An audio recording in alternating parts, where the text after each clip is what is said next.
Guys. Good morning, everyone. How are you all doing? Jackson here with Harvey. We're about to get started. So sometimes this job is really frustrating because you make phone calls and get nothing but voicemail. And that is my day today, that we're working on a bunch of stuff and I can't get a call back to save my life. It happens. Maybe they just don't find you interesting. It could be. You kind of say that at your peril, don't you? I do. I got an interesting twist on lunch today, folks. Really? Yeah. What's going on today? I'm not going to tell you, but it's a twist. Twist. Okay. How do I do this? Oh, I can't. So I can't let you know who I'm calling.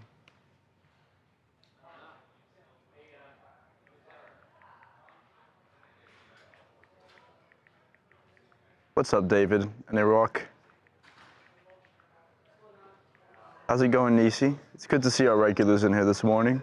What's up, Dominique and Marie? Good morning, Allison. Player 456. Tricky Detective, good to see you again. How was Harvey's lunch yesterday? Oh, it was great. You got the salmon bowl? Not only did I have the salmon bowl, it's going to be one of the options again today. I told you it's good. It's amazing. It was great. It was great. Mm-hmm. I actually kind of regret surrendering my lunch choices to you guys because I'm going to still put it on as an option today, but I would have it again today. Yeah. Now I'm stuck with what you guys want, and I'm addicted to that bowl. it's so good. That's what I want. I'll just be honest. That's what I want today. So we'll see what you say. Good morning, Official John. What's DC's number? You know what I'm talking about? I do. Okay. Well, don't call it out. Oh. Don't yell it. Oh, that's right. Let me call it down. Hold on. I'll write it down. No. Oh, yeah, write it. Wow. I'll find out real quick who DC. That's hysterical.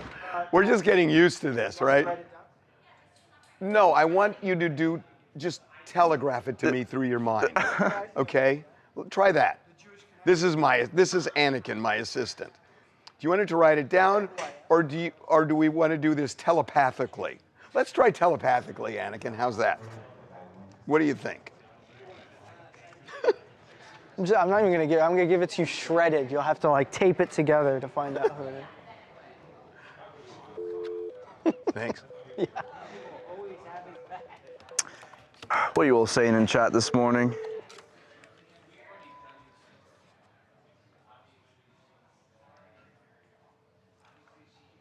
What's up, Out of Chaos? Good to see you. Corny Makeups and Brooke. What's up, Earl Streets and Cheryl? How are we all doing this morning? I am, I don't know about you guys, but I don't think I've been more excited for a weekend before. Hey, it's Harvey again. I'm just about to start the show. So I hope 11 works for you, or can you text me and just let me know, we've got this kind of holding the show now, kind of waiting, because I told them you were going to do it. So I would love to have you on. So let me know, give me a text, but if 11 works, that'd be awesome. And if it doesn't, doing good, you want to do it Nisi. a little earlier, I will make that work as well. Thanks. Man, I'm excited. Okay. I'm excited for Friday. I'm not going to lie. Yeah. Talk after the topics real fast. Yeah, let's do Brooke for sure, and the news story. And what else? Yeah, I appreciate that, Rain. Thank you. Yeah, I'm going to try and do more of those. What? I don't think Harvey knows, but What? I posted a YouTube video yesterday. He's distracted by his phone. Yeah, I know. This happens a lot. Uh. The mind of a working man. Oh. The stream ended so abruptly yesterday because we had a guest on who was who wanted to say something off the record, and it was highly sensitive information. So. Oh, thank God we stopped the stream then. Yeah. So I know it was a little bit abrupt, but sometimes that will happen. We just had to do it because, Yeah. again, we're kind of doing this in the middle of a working newsroom, and so there are things that we work on that we wouldn't publish or post, and you're kind of like privy to all of this, and so we've got to kind of be on high alert that we're not saying something that shouldn't go out yet, because we work on a lot of things that are not ready yet, or sometimes people say things that we shouldn't be putting out, and so it's a tightrope walk act, right? So, okay, I left, can you try her one more time? And see. That's gonna be the best one. What? I don't have a YouTube channel. I posted a video on the TMZ main channel about Diddy and Jeffrey Epstein. So go check it out. Those are the two people that are gonna. And I left a message for it.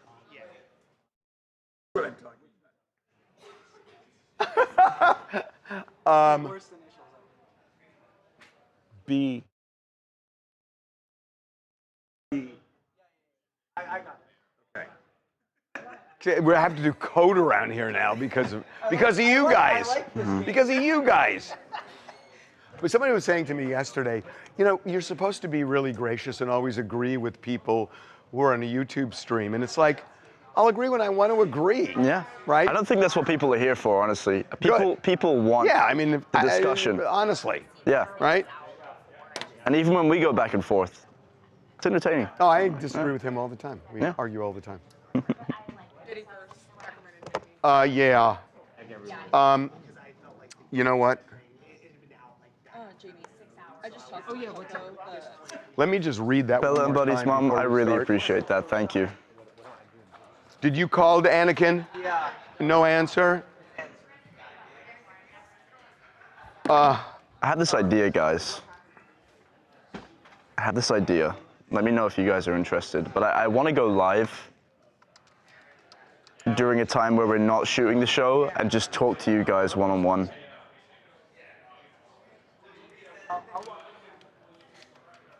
I just want to read your comments. I want to get to know you guys, you know?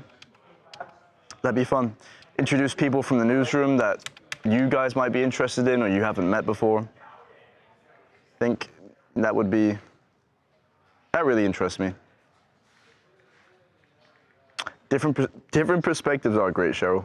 I agree. I think that's something that makes TMZ different. We have a lot of people in here that have a lot of different opinions, and no one's afraid to voice them. So I think it's kind of the charm here.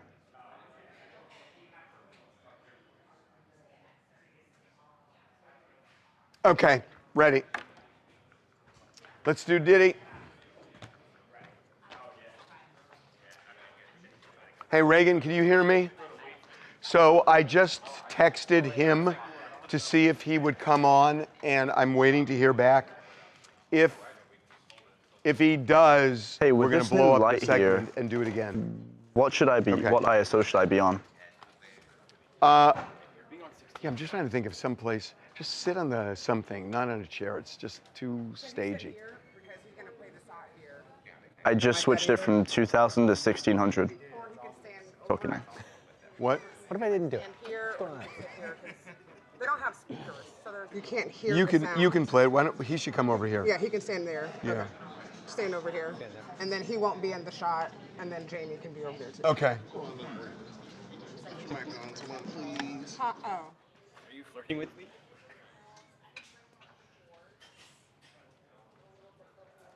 Well, I want that. So wait a minute, does she start it out because of the modern day love? She's asking about it? Okay, I got it. Okay, I'm not gonna be in the shot whenever you. you can be, I don't care if you're in the shot, it's fine. Well, where do I hit it? Just press anything. I mean, I can, why not? Press anything. Just press the mouse. Just press. And this is, No, we wait a minute, can't. Play around with it. where's the sound? Cool. I mean, we should have this ready so we hear sound. Okay, go back to the top. All you gotta do is just press the. Let's see, you want a shot? Okay, but this is the first one. This is Mark. Oh man. This is Cassie. Okay, so how do I do Mark? Jason. Same thing. I've got it queued up ready for you. And we have sound on it. Yep. So how do I go to the second one? I just. There we go. No, Oh, guys, okay. I got it. Yeah, I'm gonna run it. I'll convince Harvey see how that works. off stream, and I'll let him know. What? A one-on-one stream where I just answer their questions, talk to them. Yeah, I'm fine with that. Cool. So just so you know, for people who are new again, we do our TMZ Live television show off the live stream. So we're going to cut it up and put it on the show. So I'm going to do a segment, a series of segments with for the TV show. But after we finish the segment, we'll keep going so you guys we can talk about what I've just talked about. We're going to start with Diddy, and I think there's stuff to talk about. Okay, here we go. Okay. Yeah, I'll just start like this. Welcome to TMZ Live. Mark Agnifilo, Diddy's lawyer, who led the case and won, has broken his silence about a couple of things. I think notably that he said that when Diddy gets out, this is not an if, it's a when, he would like to play Madison Square Garden. And I think this is not only fascinating, I think Diddy will sell out. And I really believe that. And I know a lot of people say he was found not guilty. That doesn't mean he didn't do it. The jury just found a reasonable doubt. He probably did do it, and a lot of people hate him for it. And I get that. But controversy sells. And the reality is, Diddy won this case.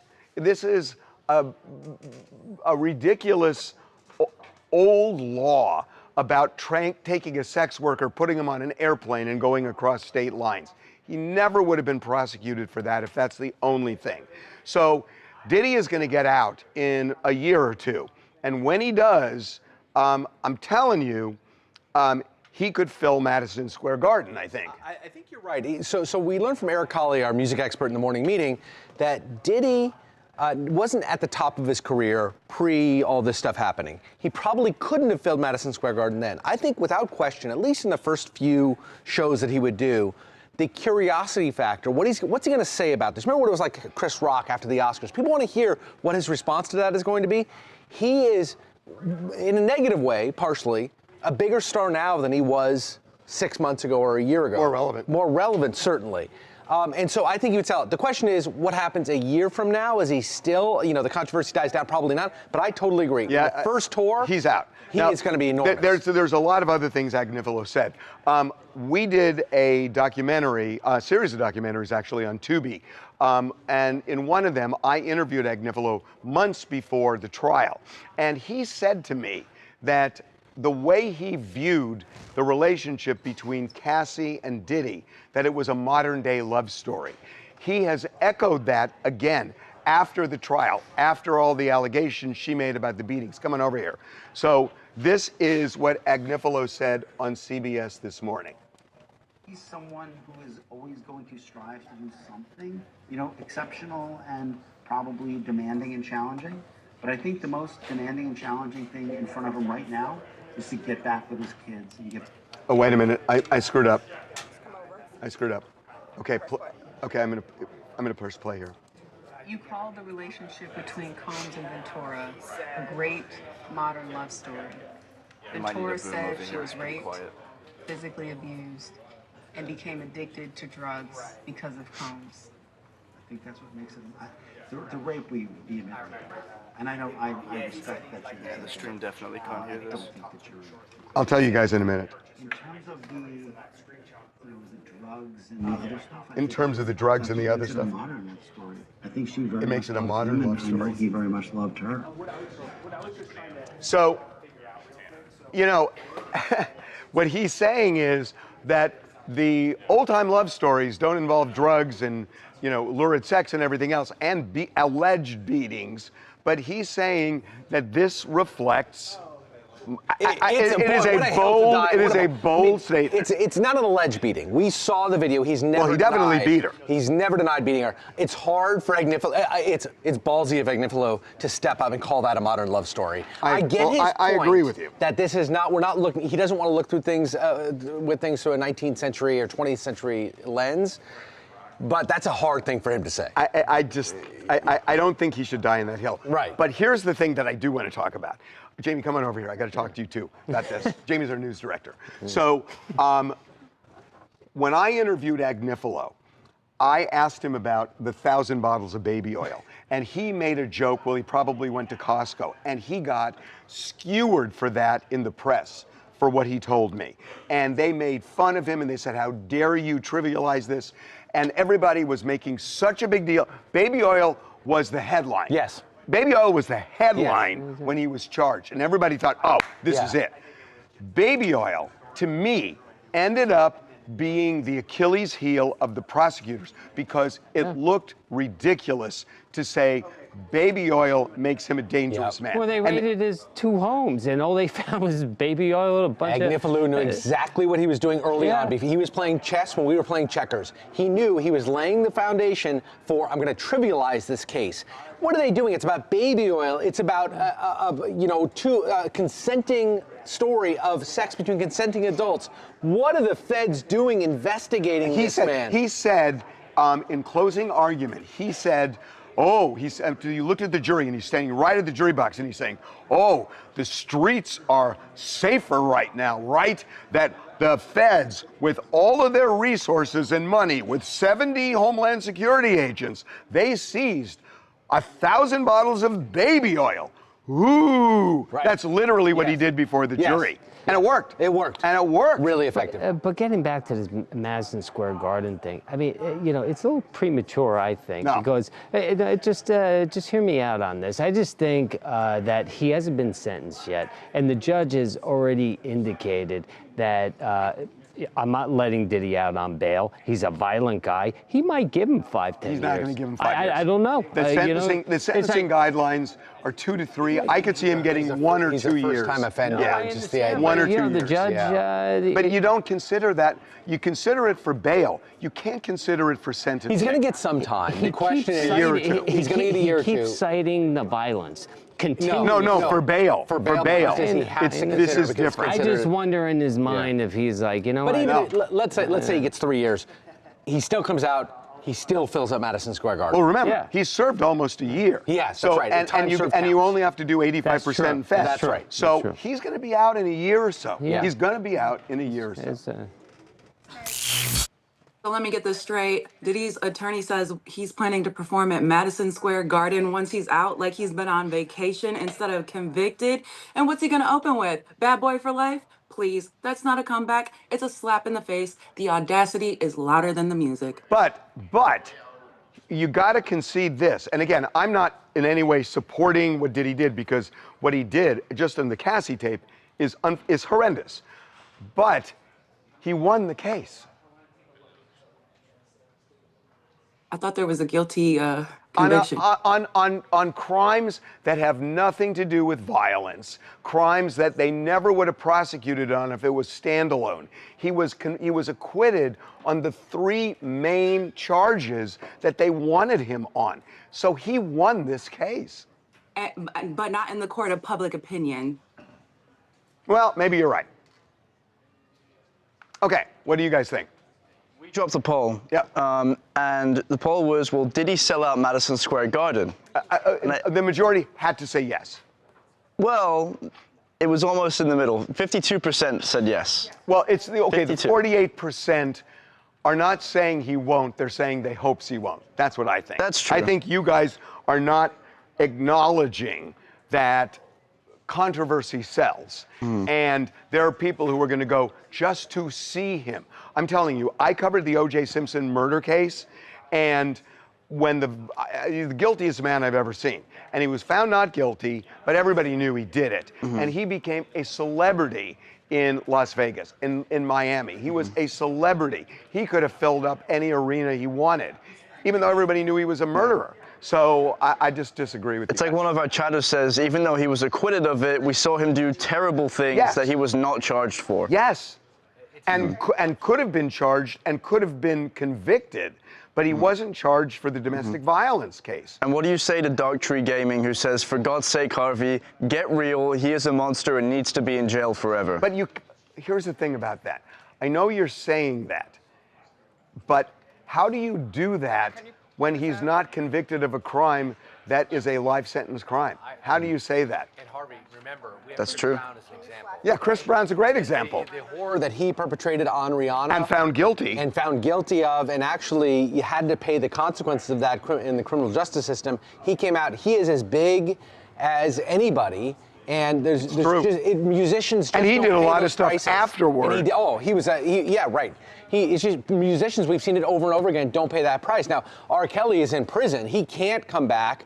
But there are others who have done horrible things in the music industry.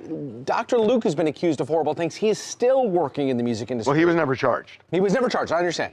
But there are just countless examples of musicians accused and charged with doing serious things, and they come back in the movie industry as well. Chris Brown is the best example, guys.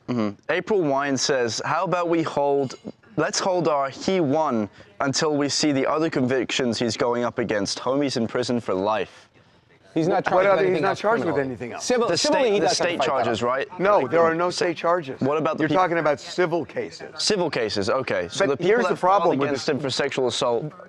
I get it, but number one, probably a lot of those are going to be settled, and there are so many people who piled on in this thing. Harvey, he could settle every one of those for $1 million each right now, and all the plaintiffs would take it, and he would still be an insanely rich man. This is just a monetary risk for him. We're not talking about what you think should happen. We're just talking about the way it works in reality. Right. Okay. All right, I think we're ready to move on. No, I want one more. All right, you want one more? Yeah. Okay, let me find one. Something I can argue with. Someone for you to argue with? Yeah. Told them, got it. I don't see you arguing with any of these. Hang on. Diddy doesn't deserve a pardon from anyone. Harvey, I think the point is that the people believe they need a pound of flesh out of him, and I think it's frustrating for people that they're knocking that pound of flesh. Okay, yeah, go ahead. If you have him. Nisi says, if he was on fire, I wouldn't spit to put him out. In my eyes, he's nothing but a woman-beating That's rapist. fine. And you know what? And a lot of people have that opinion. And when you see the Cassie video from 2016, hard to argue that point. But that's, we're talking about the justice system. And in the justice system, he's going to get out in a year or two. I think less than 2. And so that's going to happen. And you talk about notoriety. That's kind of a derivation of notorious. And he is a notorious figure. Notorious sells. Charlie, give me the name. Why am I blanking on this person? She just got out of prison for conspiring to kill her mom. Gypsy Rose Blanchard. Gypsy Rose Blanchard. She is a notorious person who's made a career. Anna Delvey made a career. Chrisleys, the Guidici, on and on. Marie Madison says, Mark Agnifilo saying that rape is romance is absolutely insane. If he said that, that's a horrible statement. But wait a minute, he didn't call it a rapist. He said that there was no rape. Yeah. That's his position. There was no rape. Yeah. I think this chatter is saying that Diddy is a rapist, and the fact that he's calling that a modern romance story is insane. Right, and I mean, and Agnifilo to that says that he's not a rapist. There was never proof of rape. Denies rape. There wasn't even an allegation of rape. Yes, there was. Of Cassie? Yes, there was. Cassie absolutely said there was rape. Yeah. Multiple. We should not be praising this kind of garbage. We're not praising. Guys, you're missing the point. See, this is the problem with America right now. That you can make a point and not necessarily embrace the person you're talking about. I'm not saying, oh, I love Diddy, because I'm not saying that.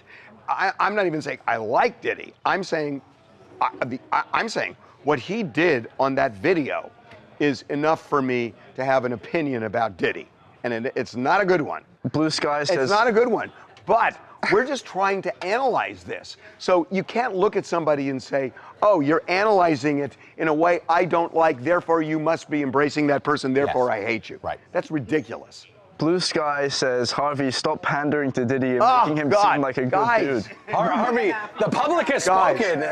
No, I mean, you gotta. You said no, you I'm wanted not going someone to to back argue down. with. I'm not going to back down on this. I am not pandering to Diddy. I think what he did was horrendous. And anybody who says it's unforgivable, I will never argue with you. I'm talking about reality. Period. We don't want your legal view. We want your personal view. I just said it. I just said it. I think it's terrible. There were so many things that came out in this trial that just make him awful. But that's awful doesn't lock you up for life. Love after lockup. Another favorite part of my job here is that I get to rage bait Harvey every morning for a couple hours. No, they haven't. They Keep him haven't. coming, No, they guys. have not This is great. cremated him yet. I know, I'm saying. No, on the Saying they're going to. Isn't that weird to like put that on a death certificate? Like, it was like the cremation What if it certificate. doesn't get cremated? Well, they're saying they're going to cremate him. Yeah, but that's a legal document saying he was cremated and he wasn't. No, it didn't. No, it said that they are going to cremate him. On the death certificate, it said going to cremate. The one that we posted. Yeah, let me. Yeah, and they can put. I know what you're saying, but that's not fraudulent. If they end up doing it, it's not fraudulent.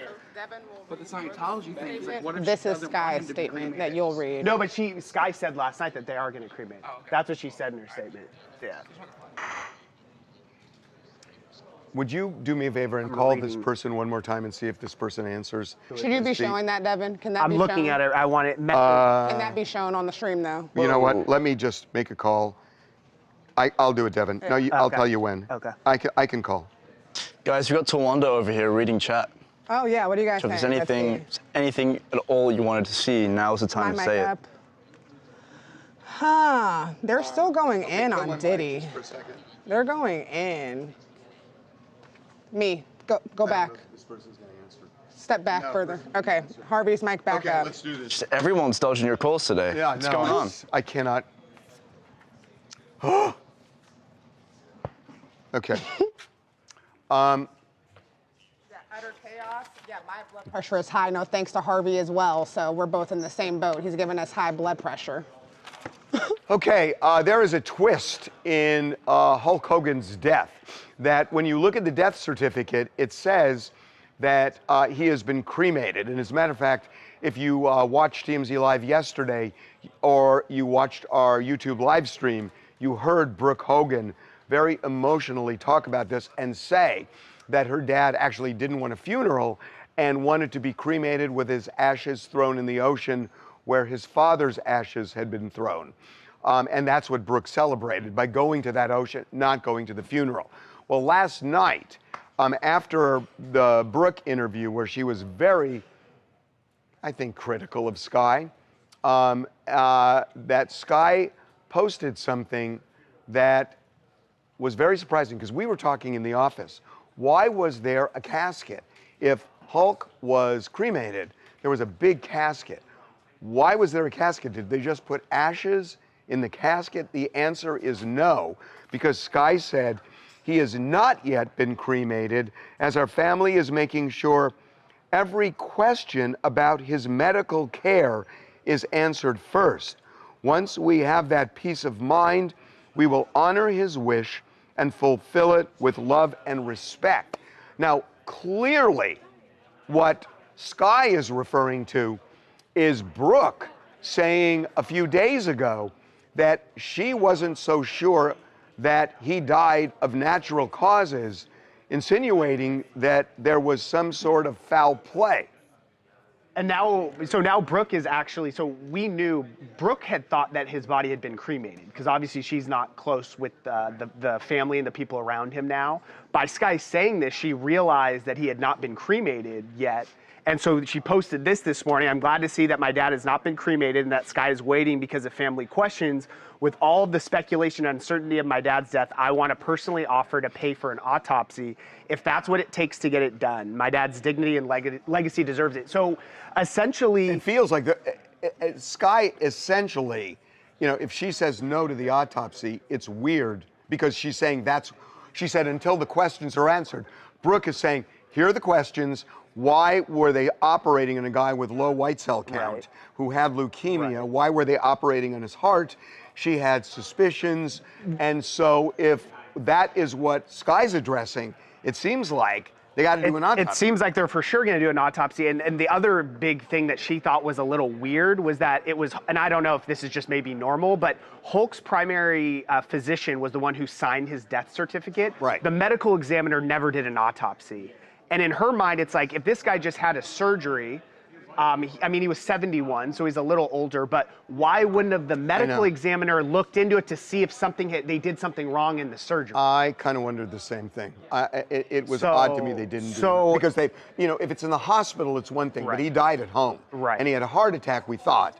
And you would think they would have done it, but it looks like they have called Sky's bluff on this, and that I think there's going to be an autopsy. I think there for sure is going to be an autopsy, but also in Sky's statement, she did a little pushback, and she said that, there are some misleading, she didn't name Brooke, but said there are some people pushing these misleading stories to the media that weren't around Hulk at the end, and he was treated with love. So, she's clearly talking about Brooke. Clearly.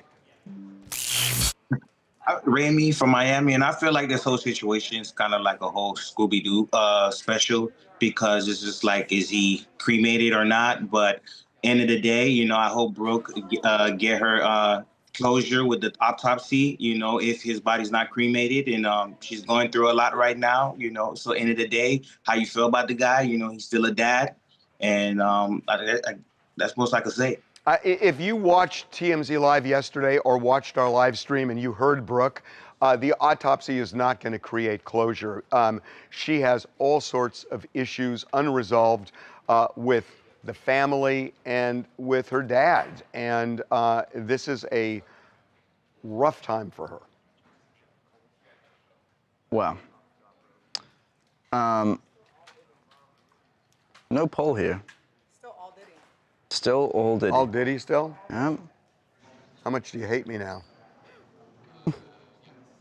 I don't think, it's just a lot of free Diddy in there. Yeah, it's a lot of free, Oh, you're it's kidding. a lot of free Diddy, yeah. Yeah.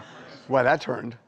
People are also saying, in regards to Hulk, people are saying that you should just leave him at rest. Well, because this always happens. Death triggers so many emotions, and there's bitterness, betrayal, all these things. And you just see it now with what's going on. But I got to tell you, this interview with Brooke yesterday, it wasn't even really an interview. She was just these speakers venting. that we have, we're going to have to get with production and get better speakers for people. Millions and millions of people are watching this on social right now. And she just poured her heart out. And it was just really sad. Yeah. Lena is offering her own personal experience, saying, my dad was cremated. He was in a casket during the funeral, but then he was sent to the crematorium. So perhaps that's what they're doing here. Yeah, honestly, I was confused by it because, Brooke is saying Hulk absolutely did not want a funeral, that this was a dog and pony show, and that he was disrespected by his family for having one. That was her position. Mm-hmm. Got a couple Diddy comments here, if you want to read those. Sure. Can you imagine Diddy being out of prison? I think he'll do more damage, and people who went against Diddy have to be really careful. I don't know. Look, I can't jump into his head, and I don't know. This seems to be the era of retribution, where people go after people that they don't like, from Washington, D.C. on down. Well, so who knows? Considering his past and what we've learned, like the Molotov bombing of Kid Cudi's car and dangling one of the victims over the balcony. I get it, the burglary of Kid Cudi's house. Do you think if he gets out, other people will be in danger? I don't know. He clearly did really bad things. Question, it's really interesting because Diddy has been Teflon. If you look at what happened in 1999, with that shooting when he was in the SUV with J-Lo, he was tried for that, found not guilty. Johnny Cochran actually represented him, Johnny Cochran and Ben Braffman. And so, Diddy has always been looked at as Teflon, and everybody thought this is the case where it so parallels Donald Trump that Donald Trump was Teflon, and they had all sorts of issues, always skated, and they thought, okay, now that there are 4 prosecutions after he lost the presidency the first time, he was done. And he somehow dodged it. And it's the same thing with Diddy, that everybody thought, okay, this is it for Diddy. It wasn't. So they parallel each other in a weird sort of way. Yeah. Right? Nope. No. One more. Okay. No, Reagan's asking me move on, and I don't want to. I want to talk to you guys. Don't do that. They get mad with Reagan when you put him on blast. They're like, don't rush. Okay, Don't we'll rush call him. Reagan Steve for the rest of the day. Someone's Steve saying, wants me to move on. Brooke said, I got a job and I like long walks along the beach with my kids. Okay, as if. No. She didn't say I like long walks at the beach. She said I took my kids down to the beach to honor Hulk, my dad, she said, where he wanted his ashes thrown. So her memorial was going down to the site at the beach where Hulk, according to her, wanted his ashes strewn. So that it wasn't. She wasn't doing. I take long walks on the beach. Alec Baldwin. People want me to ask you. Is there a story about Alec Baldwin? Not that I know of. Oh, okay. All right, I think we're ready to move on. Okay. Oh God. Oh, it's my favorite Ay, ay, ay, ay, ay. I love this story. I love him. I love him. Todd Chrisley, my uncle. I love him so much. No, it's not Katie. Yes. Okay. I don't see. Do we have the SOT and the SOT's chat? Okay. So, God, what's B2? Ugh. Turquoise says, I'm sure Brooke has tremendous guilt about the issue she had with her dad and would have wished she would have been in a better place with him. What do you think about that? Yeah, I mean, I do think that his marriage to Sky was a huge factor in all of this when you listened to her yesterday. I mean, that's kind of my takeaway from it. Okay.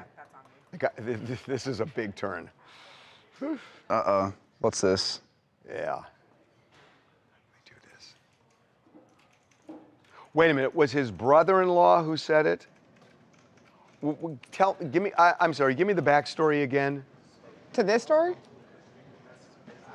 Was it his business partner? Business, yeah. Business partner said it during the trial, right? No, he told the FBI people that that's what got him arrested. He told on them. He said that he was wrapped up in the trial and right, said but that they had an affair. He and his business partner had an affair in the early 2000s. Okay, I got it. Okay, here we go. I don't know where this is going, but here we go. So Todd Chrisley, fresh out of prison, was on Candy Burris's podcast, and she asked him about a story that had widely circulated before he went to prison. It involved Todd's business partner, who had told authorities that in the early 2000s, the business partner had an affair with Todd, a male business partner. So Candy asked about this. Todd's response to this, eyebrow raising. Do you have this, Tiwanda? I do have it. Okay, play this. I'm taking anything. Okay, he implied that y'all had an intimate relationship. He did. And our attorney called and he says, where are you? And I says, getting off 400. And he says, I need you to come to my office. For what? And he said, I need to talk to you about something that I think you and I should talk about in person. Mm-hmm. All right. I said, well, Julie and I'll be there in a few. He said, no, I don't need you to bring Julie. Mm-hmm. Well, there's nothing that my wife can't hear you say. Mm-hmm. We go back to his office and he calls me in there and he says, tells me what I just told you he said. And I said, well, let's just be very clear. If I once, he'd have come back for seconds. Wait a minute. And did he allege that y'all only Yes. Oh, that's what he said. It was a one-time thing. It was an experiment. You ain't experimenting on You know what you're doing. I don't need to experiment giving If I want to give Okay, I think we heard enough. So the braggadocious part of this is he's saying, yeah, I didn't do it, but if I did do it, he'd come back for seconds. That's just a weird What's weird about it? He's being very much so Todd Chrisley. This is exactly why we love Todd Chrisley, because he always tells it like it is. I 1,010% do not think that he did that, because if he did, Todd would just say he probably wouldn't say he did, but no, I think Charlie, you're right. Charlie's like, no way. He wouldn't say it, because there's this long-standing, rumor or thought that Todd is not on the straight side. But don't you think like a normal response would be like, no, I'm actually Todd's not gay. not normal. Like it's not shame. Todd's it's not not shameful normal. just to be like straight up like I'm not gay versus like visualizing yourself. That's Todd's personality though. That's exactly who he is, and that's exactly why people like him. But that's why people think, there's all those rumors, and the way he even when he was released, Why are you smiling? You're both right, like for sure. Like that's his personality. We both That's can't how be he right, was. Eric. You gotta pick a side. For sure. I think you're both right, but I'm more with Charlie because if he was denying something, he would say, no, that's not true. And then go into like who he is. I don't think you can read into this thing. I think what listen, I get it. This is almost like a jock, talking about, I'm the most popular guy in town. He's basically saying, I think what he's saying is, I'm not gay. But if I was gay, I'd be a prize for anybody. I think that's what he's saying. If he wanted to say it that way, he would have said it that way. But that's the code of the way he said it. He said exactly what Harvey just said in a Southern way. Yeah. I think you're interpreting it wrong. With a little Southern twang on it. There's no denial. It's just like. But what do you have to deny?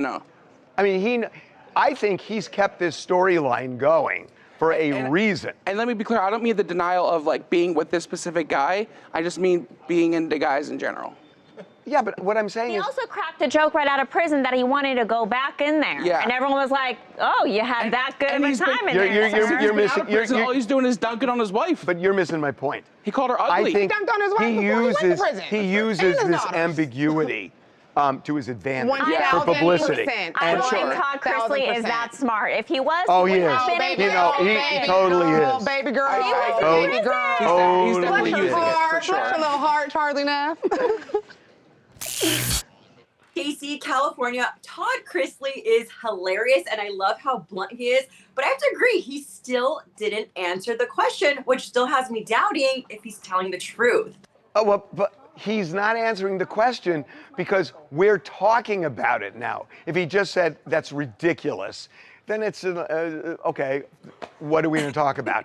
He did this on purpose, and he's done this for a long time, and he knows what people are saying out in public, and he's playing on it. There are other, I'm not even going to mention him, but I know somebody who's really famous, and there have always been these rumors, and it's not true. I mean, this guy is so straight. And he plays into it a little bit because it makes him more intriguing.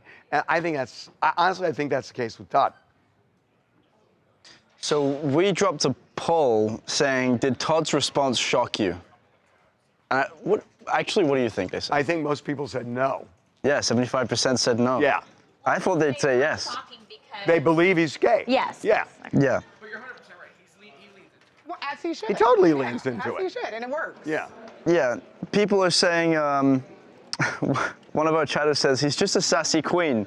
Nothing to see here. Go off. Go off, queen. Honestly.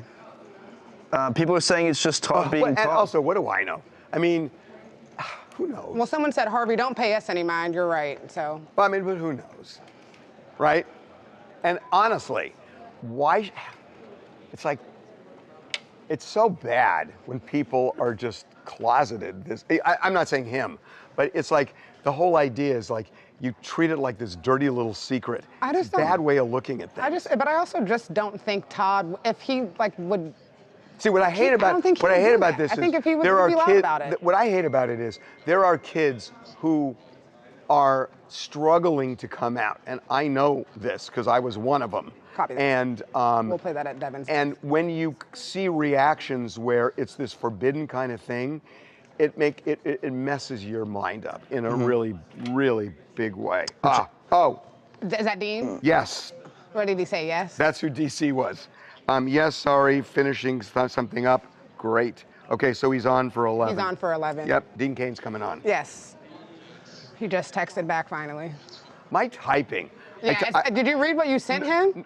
Read what you. No, I just wrote great, and it said Greta. No. Read the message before that you sent him this morning. Read it out loud. Hey, Yeah. Harvey heard back from. Yeah. What? Yeah, exactly. Did you have a? What were you writing? I have no idea. I wonder why he didn't respond. Okay, Reagan, he's in for 11. Okay. Oh, yeah. You got anything else? James Simmons says, honestly, he does it as an act behind closed doors. He probably talks as straight as anyone. Like, 30 pounds little overweight chunky? in the shirt. You're chunky, Harvey? Or maybe I am chunky. Okay. You're leaning to the side there, and the shirt was just like, I know. was out, and I was like, huh. What do you mean? Baggy shirt. Okay. Just triple checking. I think that salmon bowl hit in the wrong way. Gonna get fried chicken today. Yeah. Do you remember what the comment was? No. Is that it? No, it's. Do you remember what the last comment was? Behind closed doors, he probably talks as straight as anyone. Who? Todd? Todd. Oh, so you think it's an heard act? from someone that knows him very closely that what we see on TV is like not even as like. It's a Paris Hilton voice. He's like even. No, but I mean, she has a different voice. Yeah, but they said that he's even bigger and like even more dramatic. Flamboyant? Yeah, and When are we gonna? Are you down for like conspiracy? Like people have conspiracies about us. Do you want to hear those comments or just? Like what? Like, did you have any deal with Diddy to maintain your show active instead of being closed down? Jesus. A lot of those come in, and I'm like, I know. It's like, what are you gonna say? Yeah. When are we gonna do lunch, Jackson? Let's do it now. You wanna do it now? Let's do lunch. Fried chicken. Okay, coming over. If you actually eat fried chicken today, no, but this He'll is never eat a fried twist. Yes, I will. Hell No, you might have won't. frozen over. I don't know. No, he won't. Bullets might be flying, guys. This is What? This is some new territory here. Who is? Oh, really? Anakin, come here. I'm coming. Okay, so, no, you got to come over here, Jackson.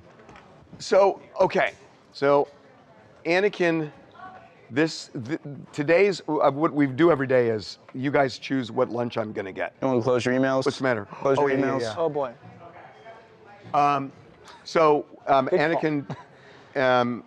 Anakin gives me menus. Do you want to get those phone numbers off the, turn them around? Oh, yeah.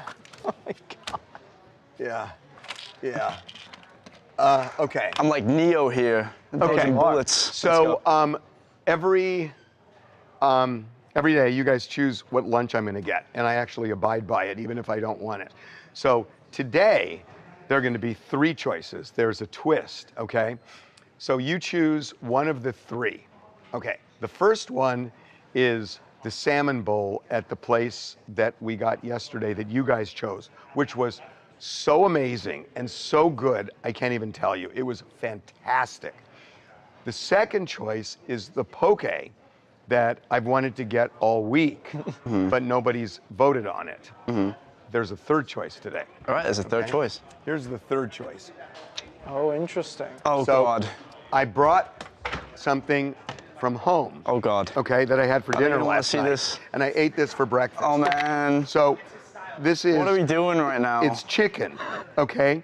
So here's the thing. I think you left it on the grill too long. It's actually really good. It's actually the best part. It's actually really good. So here's the thing. I'm definitely giving one piece to Anakin. Okay. But the thing about Anakin, even though he's a small guy, he eats like a horse. No, he eats like a horse. I mean, compared to you, Jackson, I am small. Dude. So he eats like a horse. And so he could easily eat 2 pieces, but if you choose the chicken, I'm only gonna give you one and then I'll take one. Okay. Okay? And I also brought, and corn. Just 3. So 3 carbs, eh? Yeah. Just 3 carbs in a plastic container. Right. And you stuck them in your fridge. So Anakin is either gonna get all of this, or I'm gonna split it with him as the third option. So it's the salmon bowl, which was great, poke, or the chicken. Okay? Okay. And this will directly affect Anakin. Well, might slightly affect me. Are you gonna give me all 3 Cobbs? Anakin just caught the nastiest stray I've ever seen. Okay. Nah, I've caught worse. Come on, Jackson. You've been here long enough. What's this for? For your hands. I think no, I'm fine. Thanks. Okay. What are we doing? What is that? What did he say? No. No. What did he say? Give me a headline so I can. Seriously? And RFK was on? Got a new light. And what specifically? Oh, it didn't fall today. I tried to throw it on the ground. Whoa. There Oh, we come go. on. Do you want to see this, Harv? I'm on 16. Yeah. Lighting's good. Here, let me put it over here. Oh, he said don't see it. Oh, don't see it? No, don't see it. Don't play it. Don't play it. Okay. So wait a minute, what is this? Are we in D1? What's D2? Britney Spears. Yeah. And you're good with this lighting? Britney Spears. That's your rundown. I got it. Oh. Perfect. Give me the ball one more time. Anakin, yo. That was perfect throw. He's got a good arm. That was a perfect Hey, throw. Babcock. You might want to hide that phone number on that post-it note, sir.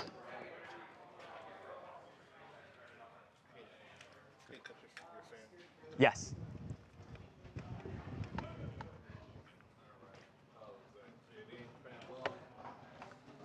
Okay. Well, what did RFK say yesterday? He did something really controversial. There was something I saw, and I'm blanking on it. And I got to know this because it's relevant. He did something yesterday. It's got a signature on it.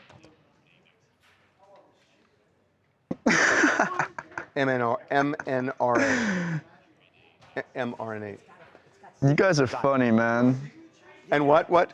Party Fairy, you are very funny. Yeah, you're good. Thank you. Okay. Just the volleyball players, but hopefully that's not on camera. Okay. Yeah. Wasn't that's the COVID vaccine, right? Yeah. Okay. So RFK Jr. RFK Jr.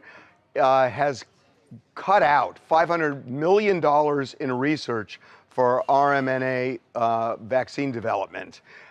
And it is a controversial move, not something that is out of the blue for him for sure. But Stephen Colbert has nothing to lose anymore because he has lost his show. But he is still on the air and will be for months. And he unloaded on RFK Jr. Last night. Do you have this? Yep. You ready? Yeah. Health Secretary RFK Jr. just pulled $500 million in funding for vaccine development. Now, we have 10 more months of this show, and I want to give a measured, nonpartisan response here. You roid-addled Nepo Most of these shots are for flu or COVID, but as the pandemic showed us, mRNA vaccines don't perform well against viruses that infect the upper respiratory tract. Counterpoint, you roadkill munching, red-eyed human Slim Jim.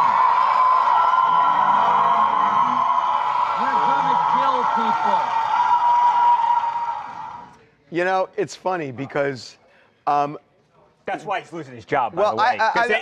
I don't be know about funny. that. No one who's watching for this crap?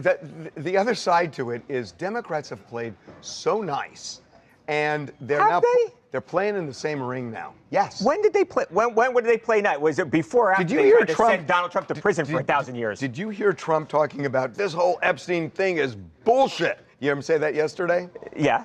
He's talking the same way. And they're finally playing the same game. Oh, I think that. They're playing the same game. I could not disagree. I could literally not disagree with you The more. way Donald Trump has gone after his enemies. Oh, okay. Low fine. IQ. Oh, fine. Yeah, sure. But he's that he's insulting. How do you get mad at what he said when Donald Trump can tear somebody apart publicly because they happen to disagree with him? Because they didn't vote for him. My point about him is that he's a late night host. This was never late night television, Harvey. It's so partisan. I know. Nobody wants it.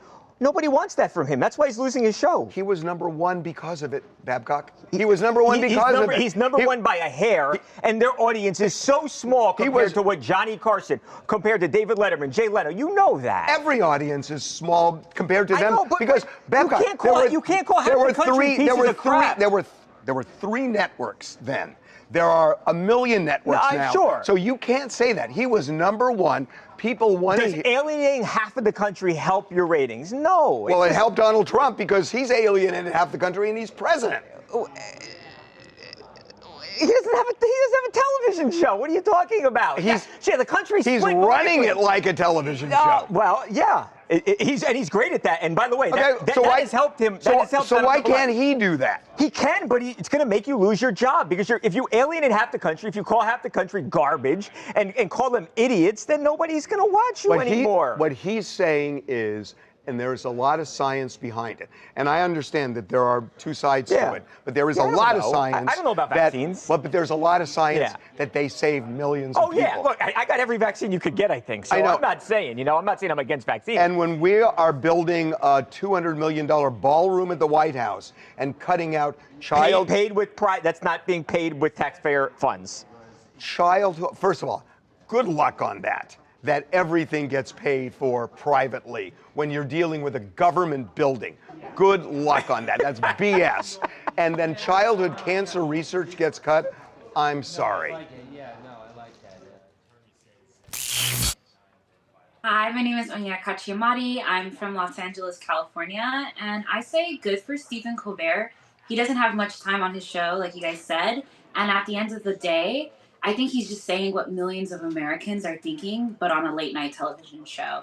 You can't really claim that you want to make America healthy again and then cut hundreds of millions of dollars on vaccine research. It's not giving healthy. Yeah, I'm really, I gotta say, I know RFK Jr.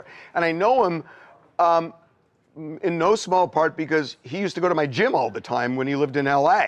And, we had a friendly relationship.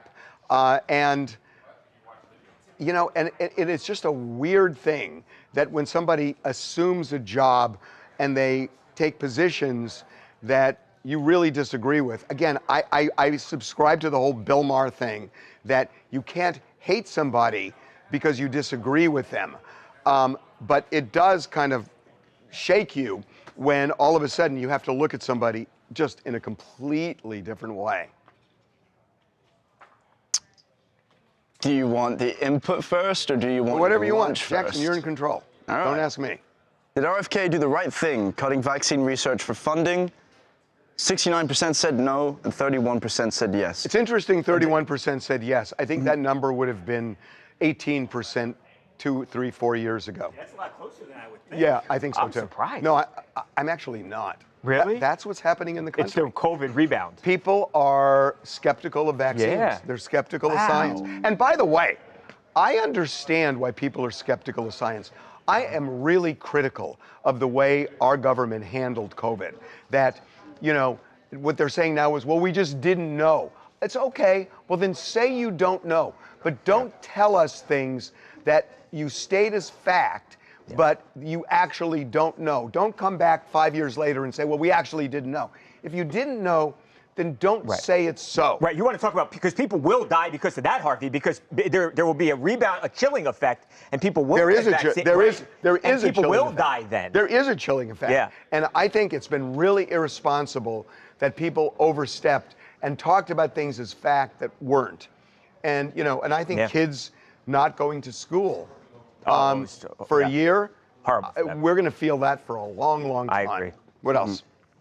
Art of Chaos says, RFK has no doctorate, certificate, or went to school for this, so why should he be making calls like cutting mRNA funding? Well, I mean, look, you're right. He doesn't have any experience in that formally, but he has been on this wagon for many, many years. So this is something that he's and he's got expert. I assume RFK Jr. is not making these decisions by himself. He's got experts that he consults with. And there are a lot of people who say this is the concept of what he talks about is BS. Right. So, Oh yeah. See. Why do you assume RFK is making these decisions from an emotional standpoint? Do you know the ROI for the research? I bet he does. I understand there is some research, and he's pointed to certain vaccines causing autism, the COVID vaccine, and there have been some, I think 1 or 2 studies which kind of support that, but those studies have not been embraced by the scientific community. The scientific community generally has gone the other way and said there's no evidence that it causes autism. So yes, there are some studies, but the overwhelming number, unless I'm wrong here, and I have done reading on it, the overwhelming number says it's just not so, right? Mm-hmm. Yeah. People are really mad at Babcock. Why? Well, Oh. I'm not mad at Babcock. I love Babcock. I'm just saying that I love Babcock. I just don't like the partisanship. Things. Well, like, no, you are a Trump guy. And- Yeah, but I don't. But I like that we have people that are diverse in this room. I don't want everybody feeling. I do not want everybody feeling the same way in this room. Right, but I don't co-sign everything that he does. By the way, I can He doesn't. criticize a bunch of Babcock things. is reasonable. I try to be. And you and I disagree on a lot of stuff, but that's fine. Right. That's fine. There's nothing, we're not all born to agree with everybody. No, I think we both want the same thing. Like, I'm not one of those people that was rooting against Joe Biden because I wanted bad things to happen to the country. I want him to succeed. I want good things for this country. And there are some people in the room that have attacked him for his views. And I try and step in when that happens. And you've never told me what to say. You never said, don't say this, don't say that. I got to give you credit for that. But I sometimes I agree with you, and sometimes I don't. But I mean, I just could not stand working in an office where everybody agreed. Yeah. I mean, I think that's where there's a real danger, where the truth just goes out the window because everybody wants to hear what everybody wants to hear. I agree. I love the fact that he's here. He's okay in the sports department, but I love the fact that his politics aren't aligned with everybody. Okay. Harvey. Yeah. I have your lunch decision. Oh, God. Please just tell me it's not the chicken. I don't want the chicken. The chicken? Yeah. Get a poke bowl today. Okay, I'm with that. Anakin. Get a bigger shirt. Oh, it's all yours. He just swung his arms. It's all you. He just swung his arms. You know, that's the happiest I've seen him. Okay. Thank you, guys. Yeah. Thank you. Thank you. Okay. Where are we going? And tell me, has he signed to get one? What's it called again?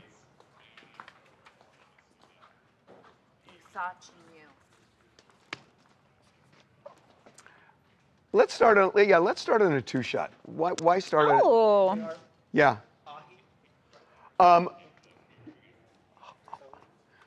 Okay. You guys are going to trash me because Anakin's asking me ahi. I think we'll do Great White. Oh, do the pokey from Great White. Well, no.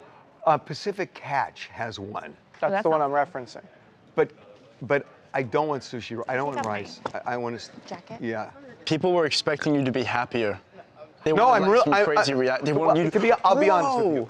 I kind of wanted the salmon a little more than the poke, but I think it's good that I'm doing something different from yesterday.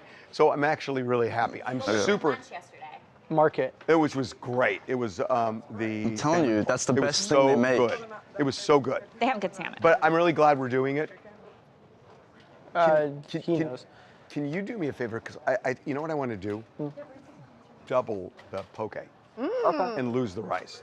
Okay. But it's the ahi one. He wants that fish. From Pacific Catch. There was a Japanese one. There's one that's like the original, and then there's one that's like Serrano, which has some sauce on it. Can you show me? I'm sorry, guys. No, take your time, Harvey. Lunch is like so important. Lunch is his temple. Aww. I bought you a bus ticket last week. What else do you bus want? ticket? No, and you For the tour bus. Yeah. And then you guys put me on camera twerking.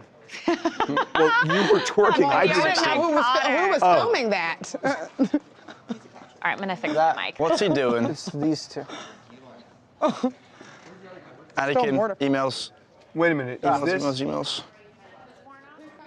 Can you go to the menu? I don't think this was it. Do you want the? This is Pacific Catch? Yeah. It was down in, go to menu. Oh my God. Go down. It was Japanese, wasabi, that. This one. Yeah. Oh, the original ahi. Yeah, but without the, without rice and double the poke. Okay. Okay. Okay. So embarrassing. Oh, Jackson. Yes? Sure. Gosh. Oh my God. What? Oh, Oh, do you want me to tie him for you? they're Like, so. just double knot them. Why don't we get him some shoes? You can that don't double have knot that laces? Those look easily. like Spice Girl shoes, Okay, don't they, let's a little do this. bit? We need some Velcro laces. Okay, here we go. You thought you knew. That's the name. Charlie, what's the first rule of comedy? Timing. Yes. The timing of Kevin Federline is interesting. He is now, he's announced that he is going to write a tell-all book about his life with Britney Spears. And he says, you don't know the whole story. It's literally called You Thought You Knew. And kind of like Harvey said, he's going to be covering everything that he says, that all the questions that fans want to know and what they want answered. So it's kind of interesting because remember 2 years ago, Britney released her memoir, The Woman in Me. She said several things about Kevin in there that were not very nice. There was the whole, like, maybe he cheated on his girlfriend who was pregnant at the time, Shar Jackson. Britney claims she had no idea he had a kid. So hopefully he'll get into that. She also said that Kevin basically was ruined because of money and fame. He was going out to all these parties. He cared about being around celebrities. And obviously she lost custody of their 2 children in 2007. So a couple of things. One is, when I say timing, it's interesting that just, I don't know, a few months ago, late last year, he got the last child support payment because their youngest kid turned 18. And so there are people who think this is more of a money grab than anything. Oh yeah, the fans think the money well has dried up and now he's trying to get a quick cash grab, and a tell-all is the way to do that. So the other thing that makes me wonder about both of them, on whether either one is telling the real story or if they're both just, hurling fertilizer at the other, is that if you watched their reality show back in the day, they were both off the rails. Yeah. It wasn't like one of them was this sane person and the other was just going crazy. They were both out of their heads. Yes. And so she says what she says, he's going to say what he says, but they were crazy back then, both of them. Yeah, I personally will read the book. Britney fans don't come Of course for me. you will. For work-related reasons, but also curiosity. I want to know some of the things that she said about him weren't very kind, but I want to know what his side is as well, because look, there's 2 sides to every story. They both had this horrible divorce, and I'm just curious what he's going to say about Britney. You want the good news? Yeah. That I'm not going to buy it for you, but you can use it as a tax deduction.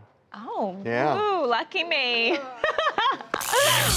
Hey, my name is Cameron Broom from Charlotte, North Carolina, and I personally think that Kevin Federline is going to do anything he can to ride off of Britney Spears' coattails. Anything that she says, he's going to say the opposite just to sway public opinion about her further. Well, and also, look, he's going to sell books, and they'll find one little passage that's going to be the headline, and that puts him on all the talk shows and everything else, and that's the way life works.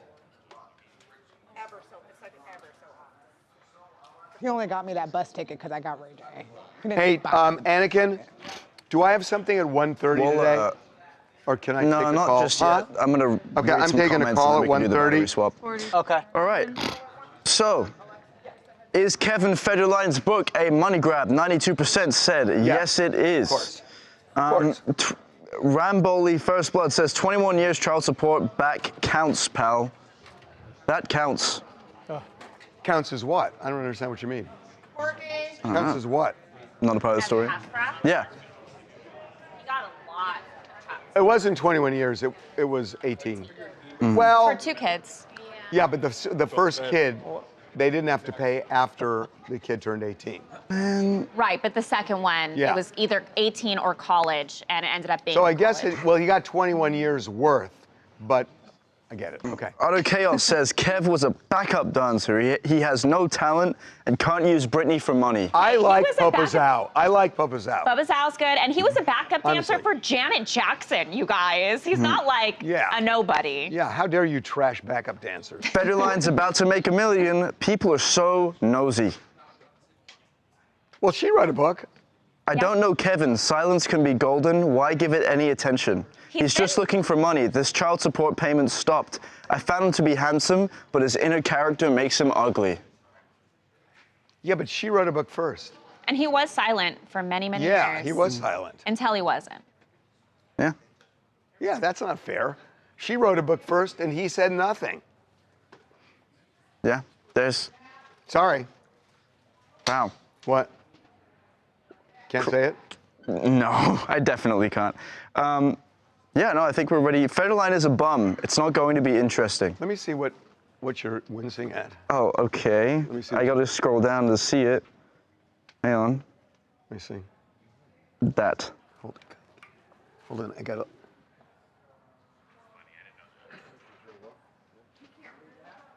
Yes. Oh, shit. Oh, God. Yes. Okay. Okay. Courtney next. What are we talking about? Alexa's best. What are we talking about? I like that sweatshirt. Where do I act like I work? Are you guys having a good day today? Yes. I Happy think they are. Thursday. How are you doing, Jackson? Crushing it. I'm doing good, to be honest. It's going to be Courtney at Alexa's desk playing Yeah, it from 3,000 Alexa's people desk. in chat. Everyone Good. tell Might- Jackson he's killing it. Tell him he's Thanks. doing a good job. What? Might do a solo stream later, who knows? Who knows? Q&A time. Oh, I can't wait to tell you about... What? We're doing a Courtney said documentary hello. for Fox Network that's going to air Tuesday night at 8 o'clock. Oh, I've heard of And then it goes to Hulu. And I'm so proud of this documentary. It is so... It's so good. It's amazing. I don't even like wrestling, and it just captures you. Like, you don't even have to know about wrestling. You don't need to know nothing. We it's have such a good documentary. we have Sylvester Stallone on. Vince McMahon. Vince McMahon does no interviews, and he did a long interview with me, and it's really good. It's so good. And then Mark Henry's amazing. Mark Henry's amazing. Yes. Mick Foley's great. Yep. I mean, we have Goldberg. Goldberg is fabulous. It's such a good documentary. I've watched it 5 times, and I'm still not sick of it, and it gets me every time. Yeah, and We got one. Probably We got more. one more time to watch it. Yeah, we do. 4 o'clock. Later today. Dang. Got to let ourselves a little date. Oh, Courtney has 3 more times to watch. Is that from Ryan? Did you just get that in your ear from? Okay. Yep. His name's Steve during the show. Do we get notes, by the way? Not yet. We're waiting on them. All the fixes are done. TJ has. We've done all the music, done everything. Hey, if anybody's watching from Fox, come on, let's take it. Get it moving. I heard from one of our producers about our next doc. I won't say what it is. Oh, yeah, we got another one in the pike. It's crazy. Oh my! Oh, that one you're excited for. Oh no, it's one of my favorite stories. Seriously. Oh, we got a great documentary. It is insane. The Hulk one's good though. The Hulk one's The Hulk one's also I almost amazing. cried. It gets me. Wait till you see the beginning of it. The beginning's awesome. Yeah, the beginning, we broke the story. I'm moving back, so And in case there's a second Jackson camera. was rolling when we broke the story. So the beginning of the documentary is watching how this whole story Unfolds. broke. Yeah, And it's awesome. Yeah. Dramatic. Okay, Oh yeah.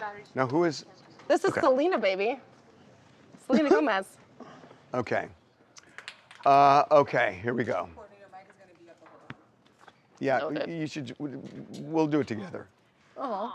I know, that's adorable. Can we clip that out? I'll keep it forever. I mean, trying to get up here. And are we doing Tim after this? Yes. Okay. Tim's Redux coming up, everyone. Okay, here we go. Jamie Schramm. Hold the applause. Here we go. Jamie has a temper tantrum every single time Here we go. start clapping. So, when 2 women date brothers, are they Eskimo-y sisters? No. I don't think you know how it works No, I when know. you're saying that. So, Selena Gomez is saying that the best thing that happened to her when she was on tour with the Jonas Brothers was that she became tight Well, when she Taylor was Swift. dating, because she was she wa- dating, she right, was she dating wasn't- Nick. Taylor was dating Joe. Right. Yes. So she was around the Jonas Brothers because she was dating Correct. Nick. Yes. And Taylor was dating Joe. Yep. So they had something in common and they bonded and they Yep. both broke up and they had bad breakups. And then they even bonded more after the breakup because that's why they became friends. I hate that I know about this. I love that I know about this. And I didn't know one thing, but she says it in the SOT and I was mind blown. I'm so jealous of Selena. Okay. It's so good. How did you guys meet? Oh, Taylor and I dated the Jonas Brothers. She and I like to say the best thing we got out of those relationships was each other. At that age, we became best friends, bonded over the breakup, as girls do. And then I don't know, then we just stuck around for all the ups and downs that came after. And well, here we are now, 16 years later. She's kind of dissing the Jonas Brothers. I mean, don't you always kind of diss your ex?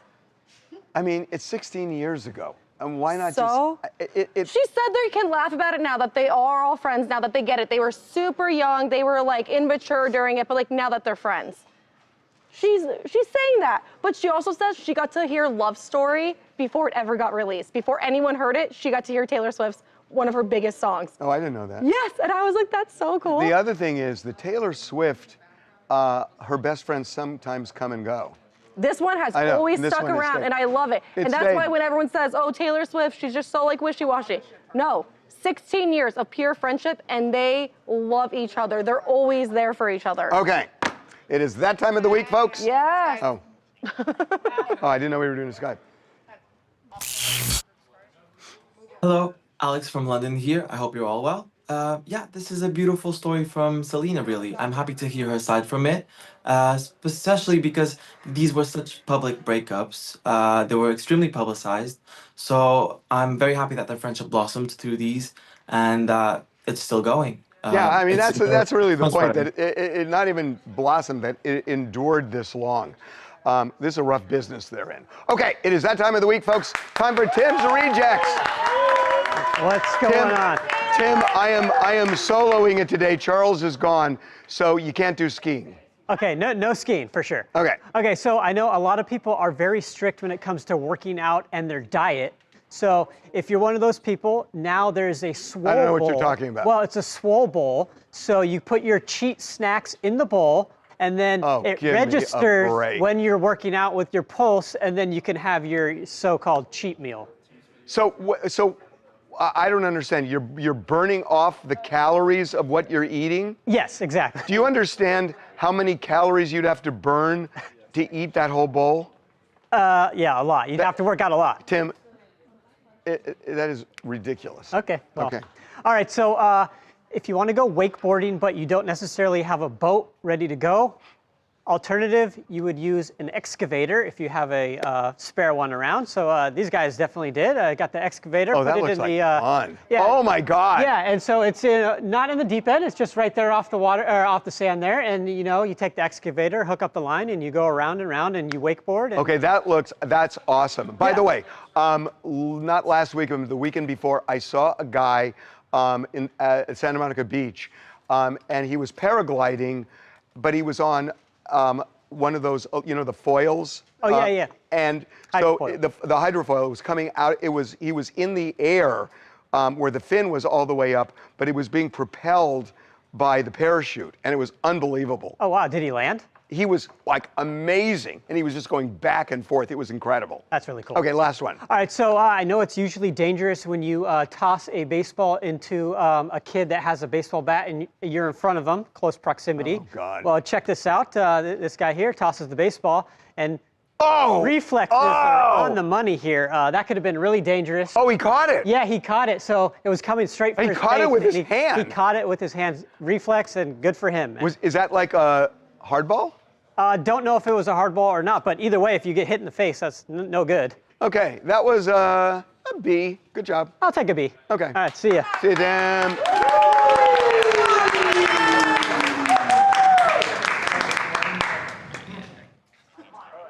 I think it's time for our daily battery swap.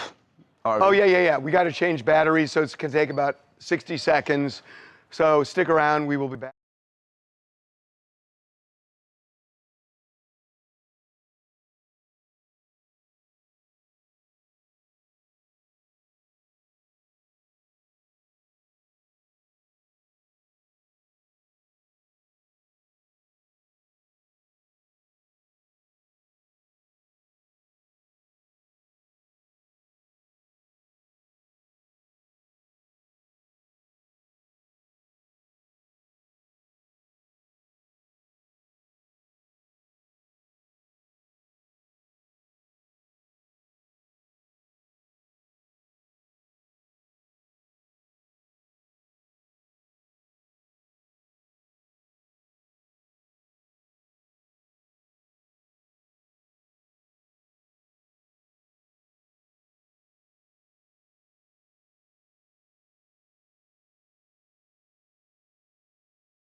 Apologies, you weren't able to see it or hear it?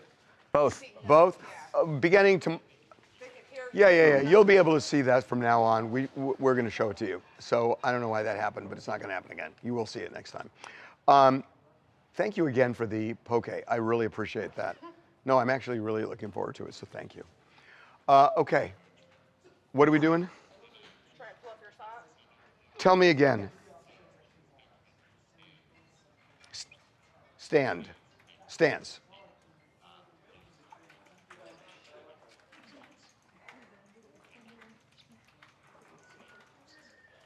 Called what?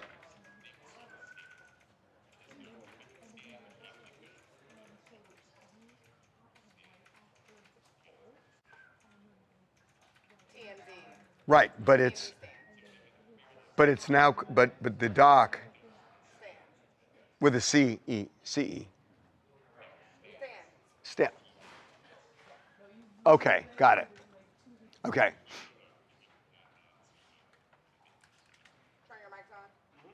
Okay, and this is F, so about a minute and a half, and then we do viewer's choice. Okay, ready? So I love Eminem. I love Eminem. I got to meet him a couple of years ago, and he's awesome. But he's also just, in terms of performing, Eminem is amazing. So he's got a new documentary coming out, Stands. And he had a big premiere last night. And this, Trent, do you have this thing? Yeah, it's right here. This is really something. I mean, real quick. He surprised the fans. Thank everybody for coming out, man. Or the stands, I should say. Writing this song, I didn't understand the impact that my music was having on people at the time. And it was really surreal to me, and it's still surreal to this day, to look out here and see all you, and the fact that my music has inspired you. This is my thank you to all of you for sticking by me for this whole time. See Paul right there. To all my mediocre, the good, the bad, all of it. He's amazing. Yes, sir. I mean, I don't know. There's nobody like this guy. Well, this shows his lyrical prowess. You know, like Stands actually got added to the dictionary in 2017. Yeah. You know, so it shows like something that he wrote for hip hop, you know, was able to transcend into human culture. Also, it's like, who doesn't like Eminem? I mean, well, he's got some beefs. He's got some. But I'm saying in the rap world, just in terms of talent. No, he's one of the best ever. If you were to say Eminem was the best ever, I don't have much of an argument. You know, like lyrically, musically, beats wise. You know, like he's shown he's a total package, and he's a shock jock. You know, so he was able to break through, sell diamond records by just saying whatever that he was on the top of his mind. He was, when I met him, he was such a nice guy. We talked, Really? we talked about spaghetti. We talked about spaghetti. Well, you know, he has a Detroit restaurant. That's why we talked about it. Nice. Hey TMZ, it's Noelle from New Jersey. Like Harvey, I love Eminem. I think he's a class act guy. And, I do really love how he shows up for his fans. Obviously, this documentary is about them. It's for them. It's dedicated to them. So I think him showing up like that just proves what we all already know, who are stans, that he cares. And after all these years, he still has a big impact, and he really, still speaks to so many people. And it reminds us why we're still fans all these years later. I know, and he's so relevant. What else you guys want to talk about? Hey, this is Brooke from Scottsdale, Arizona. And so, I do believe Diddy is probably going to want to have some type of comeback. And shockingly enough, I believe that people would show up if he were to perform at, let's say, Madison Square Garden. And that would be out of straight curiosity, probably. And that's if he gets out of prison anytime soon. And, I'm sure he's reflected, but there is a difference between reflecting and learning. And if anything, I think he's learned from this whole ordeal that money gets your charges dropped for you. Well, he had good lawyers for sure, and it cost him a fortune. when you say they're going to go for straight curiosity. Curiosity is one thing. There are people who are going to go who hate him, who want to see it and maybe even protest. But there are also going to be people who go there because they think he was targeted, and that people right now don't trust the Justice Department on both sides. And I think that on 3 counts, he'll fill MSG. One more. I'm Boobin and Kendall from St. Louis. I'm going to be talking about Brooke Hogan. I can totally understand Brooke Hogan wanting to pay for an autopsy, because if you suspect that there's any type of foul play, why wouldn't you? Especially when your dad is a legend. Yeah, and it sounds like Sky, Hulk's widow, is down for it too. Okay. Anything, Jackson? I won't say Emma's the greatest, but he is amazingly talented and generally kind. So let me ask you a question. Mm-hmm. I'm really interested to know what you think of this. The fact that he's white, does that even give him more cred that he's embraced by everybody, including the hip-hop community? I'm really serious about that. James, because there's a whole proprietary thing about music.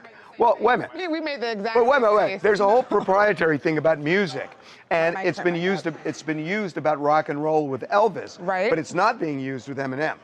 Different times. And also, he's not the only white rapper. He wasn't the first. He was not the only white rapper, but he's the Completely. most famous of all. Yeah, because he was Because the he's best. talented, but that has nothing to do. Well, Elvis was talented. But he was also like stealing and trying to make it seem like he created something that he didn't create, then was not also given.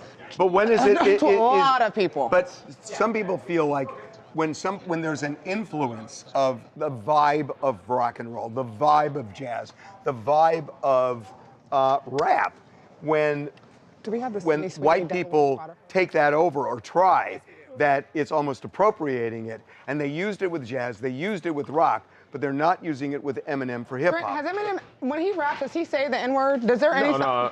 So he doesn't. Well, I mean, he had something when he was a kid, but he hasn't appropriated anything. Like he's not. No, I'm not saying he has. I'm just saying there's never even a hint of an argument about it. Well, I mean, he took his lumps, but he proved himself because he's just such a dope MC. You know, he can spin words like he created the dictionary. So. I didn't want to cut you guys out. What do you think? They're saying not only is he a white rapper, he's just the best. He had to work harder to get where he is, and that the color matters. Leslie Dixon says no color to music. Beastie Boys rapped as well. That's true. I mean, that's true. Mm-hmm. That's true.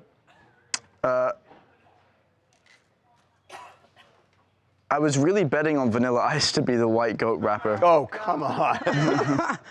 Although, Ice Ice Baby is a really good song. Someone said Beastie Boys might have something to say about this. I know, they said conversation. that. They said yeah, Beastie okay, Boys. I'm like, yeah, People are that's saying that Tupac is better than Eminem, and it's not even close. We're not having the conversation. Yeah, we're not Eminem having. is That's not the definitely on the Mount conversation we're Rushmore, having. No, Trent said that if somebody argued he was the best, he wouldn't argue it. Yeah. Jamie Simmons says, again, how many songs did Eminem write for black rappers before they finally gave him a shot? I don't know the answer to that. I think it was actually Dr. Dre that... I mean, Dr. Dre put it on. It wasn't like he was writing. You know, Eminem used to be in the battle circuit. You know, before he was selling records, he was actually in the clubs like you see in 8 Mile, like actually battling people. So he wasn't like necessarily writing songs for people, but he was paying his dues, you know. Oh, shoot. Real kung We fu. got to get G Yeah, done, absolutely. guys. Let's do G. What are we doing in G?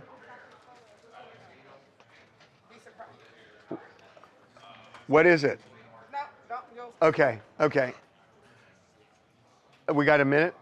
Okay, here we go. Okay, I have no idea what this is about. I am told that Eric has some picture he wants to show me. I don't know what it is. They won't tell me. Show me. The photo itself isn't crazy. It's more the news, but we confirm Sydney Sweeney is on the set of Devil Wears Prada 2. That's Sydney Sweeney? That's Sydney Sweeney leaving the trailer, heading to the set. It's you know. No, she's not. No, you know why she's not heading to the set? Is this a mic? This must be. No, go back to the other picture. That looks That's like the umbrella handle. Oh, that's the umbrella. Oh. Yeah. Well, how do we know it's Sydney Sweeney? We're just relying on the Getty tagging and them being there and the photographer seeing them. But yeah. Is that 30 Rock? This was yesterday in New York. It looks like 30 Rock. It's around that area. No, that's the area. That's the entrance, yeah. I know that area. That's 30 Rock. So she's going into the NBC building. Yeah. And they're filming Devil Wears Prada there? 2. Yeah. That's Sydney Sweeney? Yeah, and the whole original cast from Devil Wears Prada's back. Good genes. Oh, that's K-pop. Okay, we're going to talk to Dean Cain now, who has now said that he is joining ICE. You know Dean from Lois and Clark. He played Superman, huge movie, TV series. So Dean is there right now. Let's put him up. Hey, Dean, it's Harvey. Good to see you, Harvey. We're on, just so you know, we're live streaming our morning. We live stream from 9:30 to 11:30. So you're on the live stream right now. So don't do anything weird? So don't do anything weird. First of all, I really appreciate you coming on. Thank you. I appreciate you, Harvey. You've been very fair over the years, and you're always a gentleman. So happy to be here. So I do have a question before we start. Certainly. Somebody told me this morning, I thought you were still in Malibu, and they told me you sold the house and you moved. You're in I sold Las my Vegas? house 2 years ago, a little over 2 years ago in May. Moved to Henderson, Nevada, and couldn't be happier. I mean, I was Malibu. You couldn't get me out of there with a crowbar. Boy, you also moved at the right time, didn't you? Very right time. I got lucky. God works in mysterious ways. And my son was like, Dad, I'm graduating college. What am I going to do in Malibu? I got to drive an hour to do anything, go anywhere. It's great for you because, you're older and you don't care about the things young people care about as much. Wait. Can we back it up? Your son is graduating college? My son's 25 now. Oh, my God. He's 6'3". He's a house. What? That's how fast it happens. I have a 6'3", 25-year-old college graduate, awesome kid who lives with me here in Nevada, which makes me super happy. And he's just finding his way. He's a tech guy, video game creator. He creates all kinds of stuff. So he's a very creative guy, but he's an introvert. Unlike his father, he's a bit of an introvert. It's also 118 degrees there, by the way. What's funny is I thought I would hate that.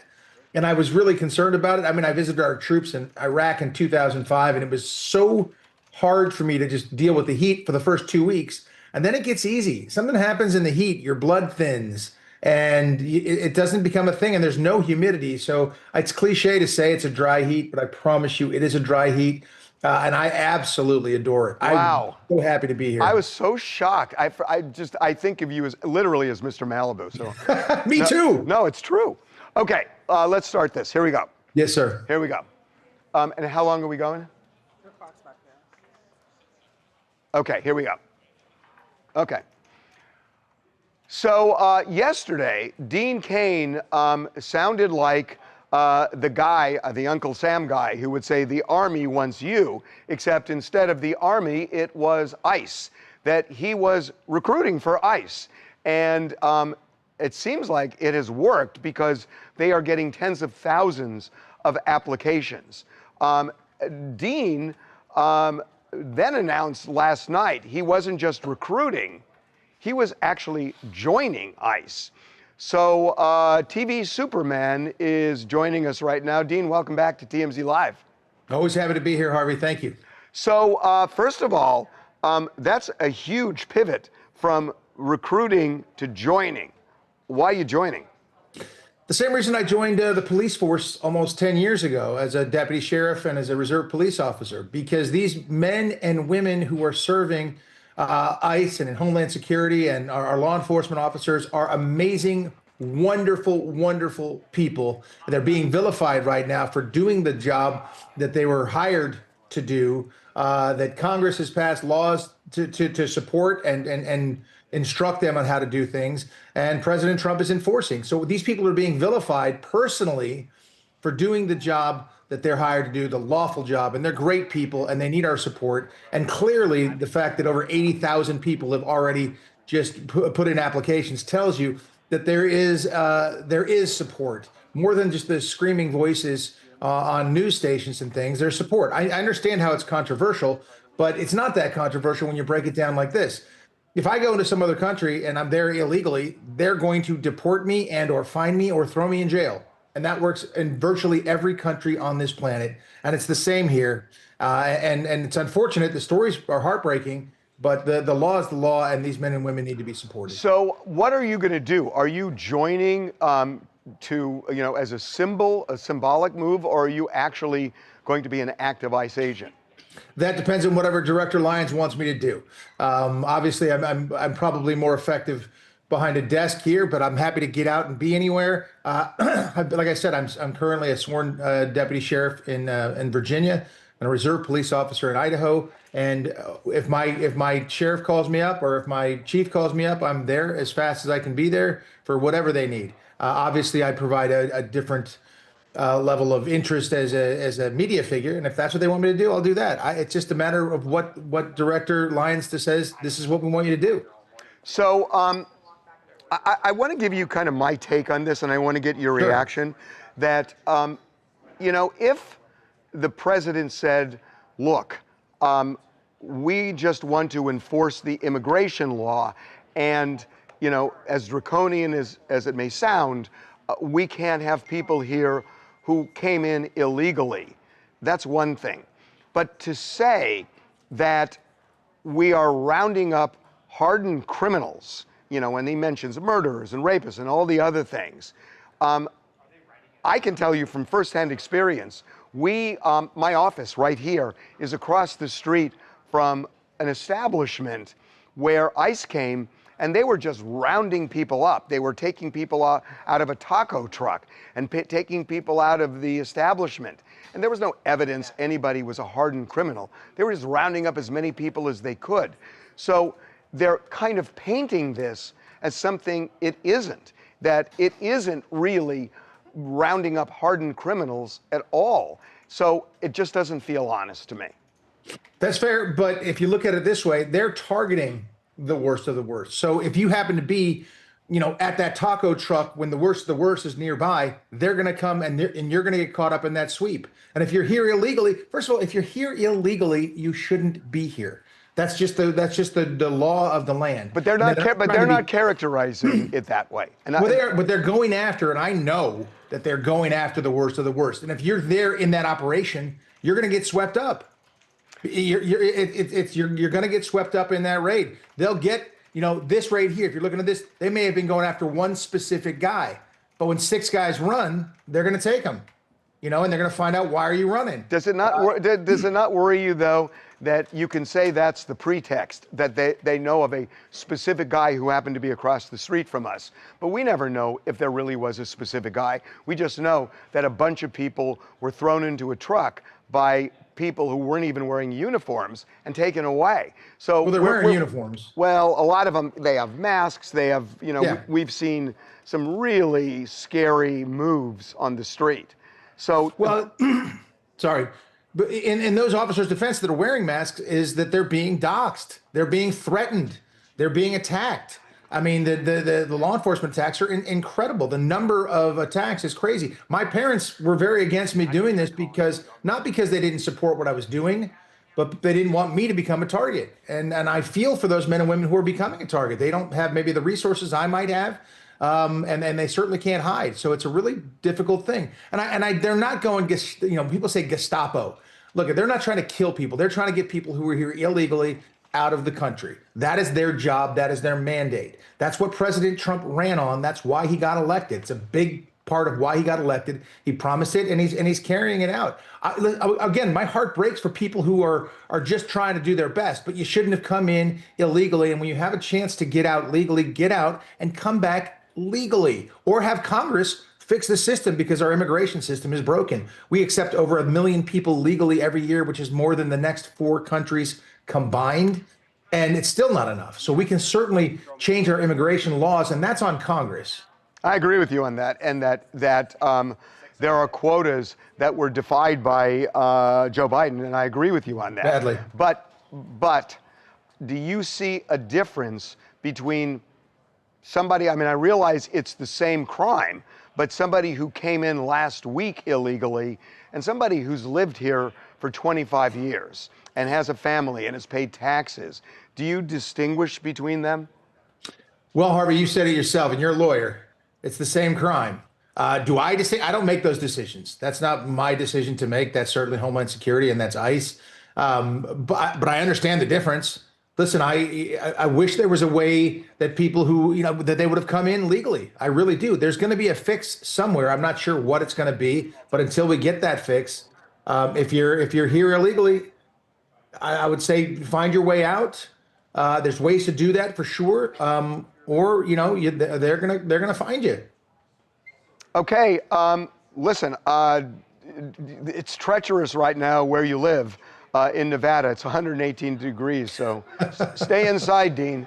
I'll do that, Harvey. Thank you, brother. You look good, by the way. Hey, thank you. Really appreciate the time. Yes, sir. We'll see you. Cheers. That was great, Dean. Thank you. Always a pleasure, brother. Thank you. You're always fair. I don't mind the tough questions ever or anything, so I appreciate you. I always believe that disagreeing with people doesn't make them your enemy. I 100% subscribe to that philosophy. I don't understand why we've gotten so polarized that everybody has to hate you because Harvey likes green and Dean likes black. Right. It's like, what? Right. Right. No, it's clearly green is kryptonite, so nobody likes that. Well, you've been a friend for a long time, so thank you. I appreciate it, brother. Thanks, man. Be well. You too. Kelly Clarkson's ex-husband died. Which what? Her ex-husband.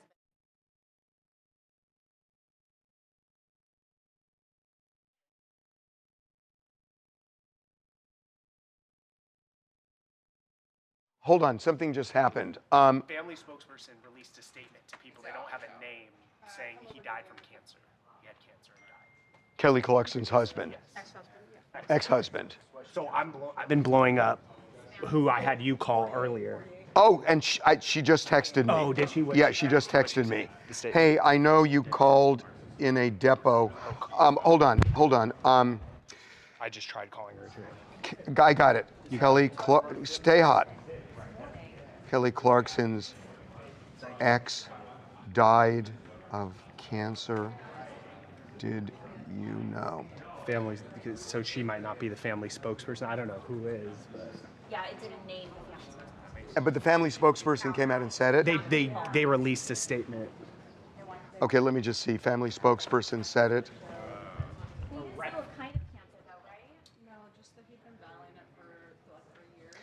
Okay, let me.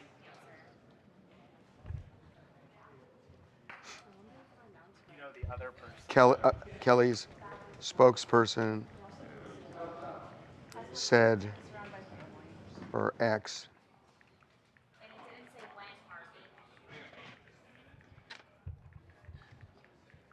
Okay, I've asked two people where this is. We may have to blow up the show, guys. Reagan, figure out where you want to put it. I don't know if they're publishing. Well, are we writing? We should. Yeah, but you don't want them to publish it to. No, I think we can attribute it to them. And then, but let me just see if I can get a quick answer. Knew he was really sick for some time. Didn't know he died. That's one. Let me try this other. I didn't know what. I heard you talking in the background, but I was in the middle of the interview. And Jamie did too regarding Jacob Lordy. Okay. I called her regarding. Want her back down? No, it's okay.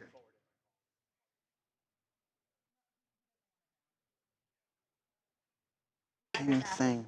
It's fine. This wonder. It's gonna drive me nuts. I think you. Yeah, we've attributed, so we're going to go up. Yeah, go up and then we'll confirm. Yes.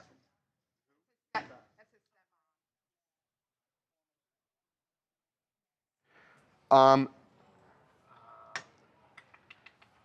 then I don't know if you have a relationship with.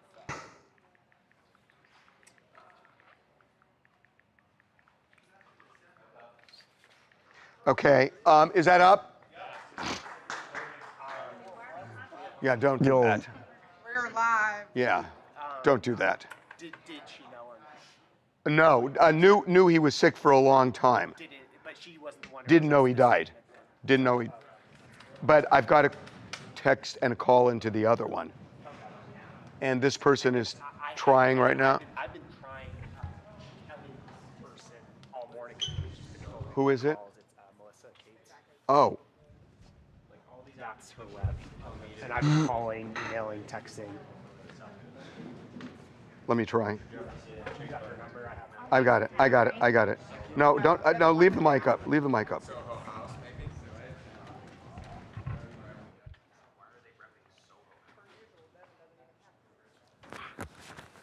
Is my mic up? Great. Hold on one second. So, guys, for anyone new that's just joined, What's we've his just first name found out again? that Kelly Clarkson's ex-husband and also Reba's stepson, Brandon Blackstock, has died. He's passed away of cancer okay. potentially at 48 years old. Kelly Clarkson did just cancel one of her shows and said that her husband was ill.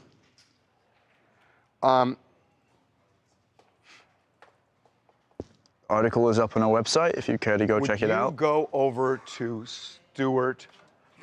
Would you go over to Stuart? He knows.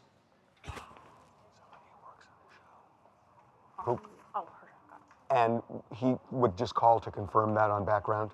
Can you? Yeah, just run over to him right now, as quickly as possible. Thanks. Yeah. Yeah, cut Dean. Now, for those who are asking why are we all figuring this out on air,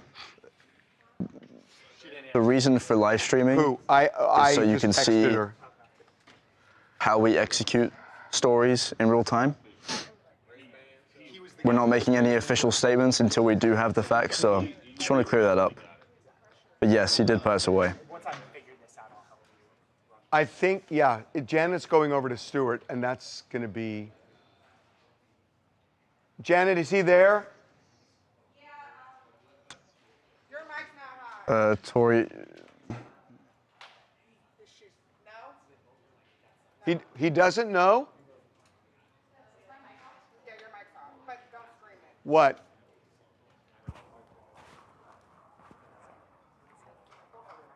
Why? Your mic's down, Harvey.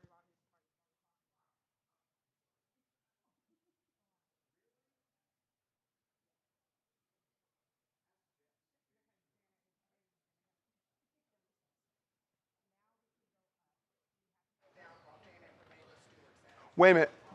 But if his, so she knew.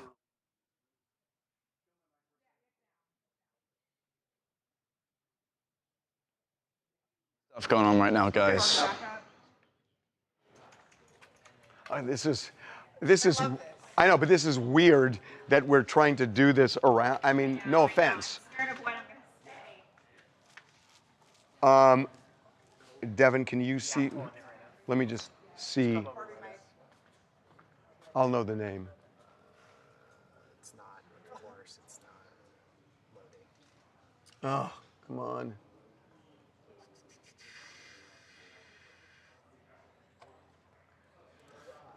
Oh, wait a minute. I think I know who it is. No, no, no, I know who it is. Find this as quickly as possible. Yeah, do you have the name? No, Yeah, Monica, that's correct. She did cancel in light of her ex-husband's illness. Hey. Here we go. Oh, yeah, we got it. Oh, my God. I'm very well. Are you talking about Jersey? Yes. Harvey, you know the unanswered questions, right? What? When and what kind of I didn't realize it was him. 509 episodes. He's the main. Just leave it.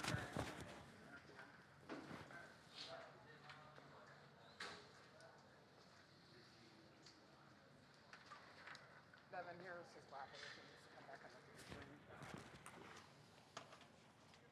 Oh, let me see. My phone is blocked. Let me see.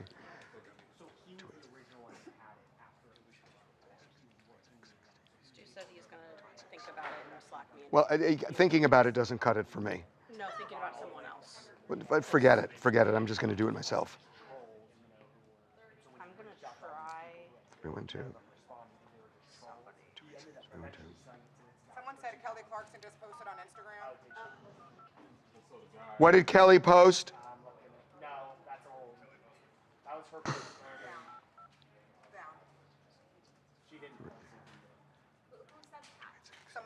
286. That's from Blackstock canceling the show. So how did he get the money back? Because he was the production. Yeah. Let me see that. Let me see that list, the staff list again. That's the person. Who are you thinking? Hey, it's Harvey. Hey, man. Hey, we are in the middle of shooting right now, and I'm sorry for bothering you.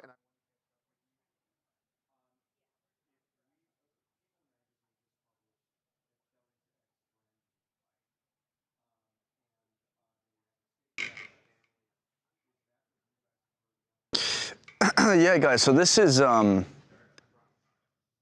think this is, you know, obviously it's very tragic, but it also does give you a peek into how we execute stories in real time. We aren't making any official statements. We're calling people, sources close to the family, close to Kelly Clarkson, trying to find out what happened, what type of cancer that Brandon Blackstock did die from, and when. And trying to maybe even assemble a timeline of events. You know, obviously Kelly Clarkson did cancel a lot of her residency for the remainder of August in light of her ex-husband's illness. When we have these answers, though, that's when we'll come out and make an official statement on what we know. But we're trying to do this around stream without leaking any sensitive information, so it is a little bit of a... is a little bit of a barrier.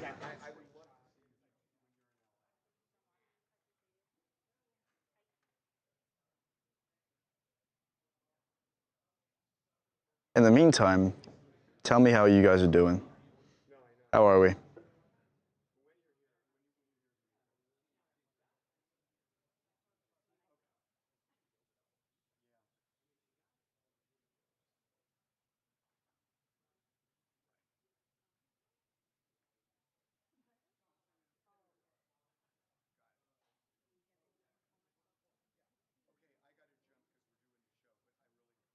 The story was up like seconds after we found out.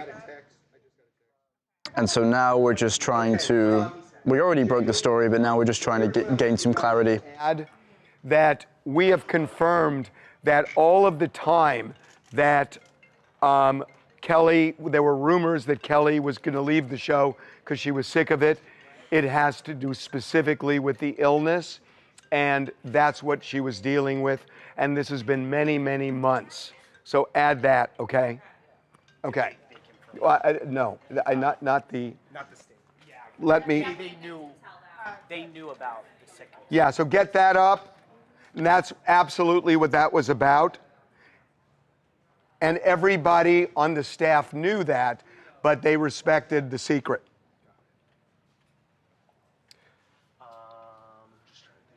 I know who.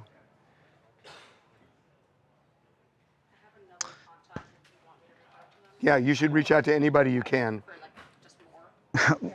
Maybe I'll let you guys know what my weekend plans are at a later time. Maybe during that one-on-one stream. Yeah. I'll talk to you guys. Could be today. Maybe at around 2 or 3 p.m. Jackson, are you running the camera and reading the post here, or how does that work? I'm running the camera. I'm not reading the post word for word. I am just kind of giving you guys a breakdown on what's happening and how we're currently executing.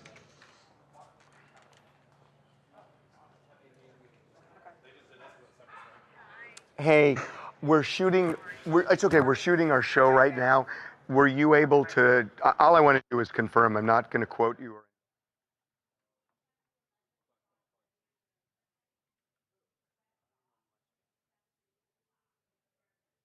What would I stream from? Probably YouTube. I'd probably be at like my desk or maybe in one of our studios.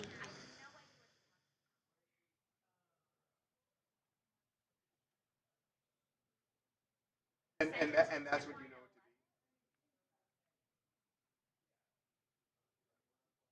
Oh, so this is, so he was dealing with this for not just months, but years. All right.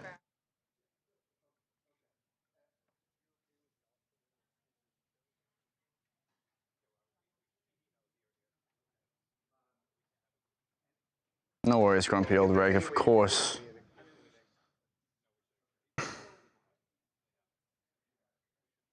Yeah, a little bit of a longer live stream today in light of this news. Here's what I know. He was diagnosed with melanoma more than a year I'd ago. be streaming and on the was main channel, battling TMZ. that. Well, you tell Mark. A long time ago. More than a year. Oh, I haven't gotten that yet.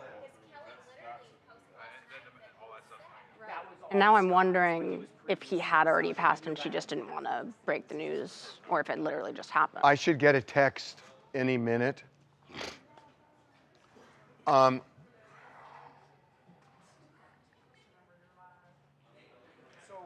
We what? Who's this? Wes? I didn't get that email till week ago. I know. Yeah, I know. I know. I'm trying. I'm doing the best I can. No, just some guy reached out. So she dealt with him in the past. I know, but she sent it a half hour after she got it. This email came in at 11. She just sent it now at 11:26. I don't know. Okay. What's up, Tim G? And hey, Cameron, you put that up, what I just gave you? Confirmed. He died. You can say TMZ is confirmed. Yeah, Harvey, I mean, Sarah confirmed it a little bit. Okay, so you got that in? We need to get to the bottom of this. Okay. Yeah, why? I mean, that's what we were working on. So why didn't you guys tell us? What are you talking about? That's what we were working on over here. She sent it when she sent it. Yeah, 30 minutes later. I know, but guys, We've been working on this. I'm about to call her to find out why. Well, no, you guys should tell us. You guys should tell us. I mean, we're over there working this thing. Hey, how you doing? And So if you confirm that, you heard us like you need to be connected Mics to are down, right? We've been doing this for 20. I don't think that's what Charlie's issue. Is your mic done right now? No. This is what Charlie's talking about, and that's why I need to call Sarah. Sarah got this at 11:01, but it was sent to the desk at 11:18. Why did it take 17? Jackson, did Harvey shower today? Connected on. Yeah, that's crazy. Brother, how would I know, man? I don't live with him.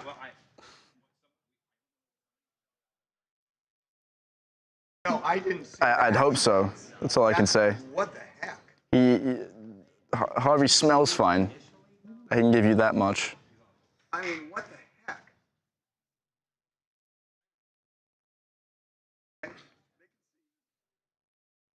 Fine.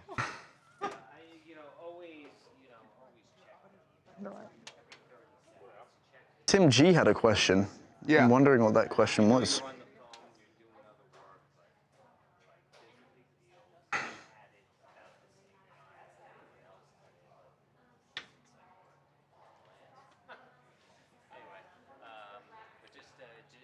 He died this morning. I just got this. He died this morning, guys.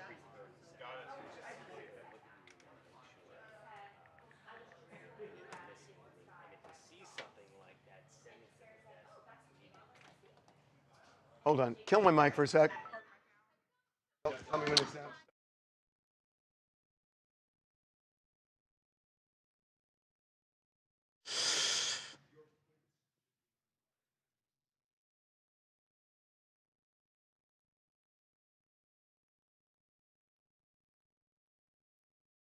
Nope, we got the story at around the same time as other outlets.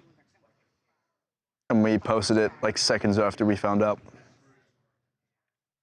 Now, like this isn't us, so let me clarify. This is not us trying to get the story up. The story is up. We're trying to, yeah, exactly. We're trying to get extra details. We posted the story seconds after we found out. So we were on top of it, guys, don't worry. What we're trying to find out now was when he died and what type of cancer it was and other various details. Okay. Huh? Believe me, I know. I know. Oh, hold on. Hey.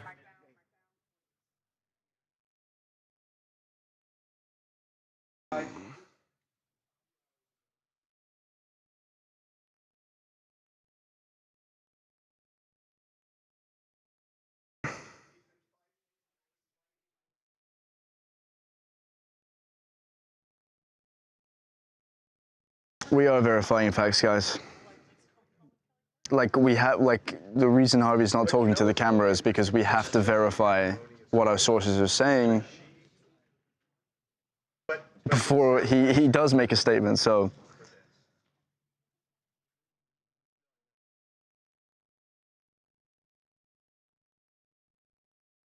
Why was Harvey mad? I have no idea. I think you're referring to the time where someone came over and whispered something in his ear. Not too sure.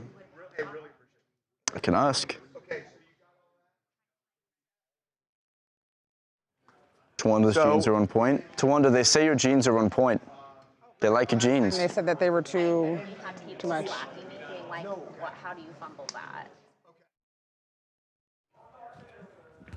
Blackstock, Brandon.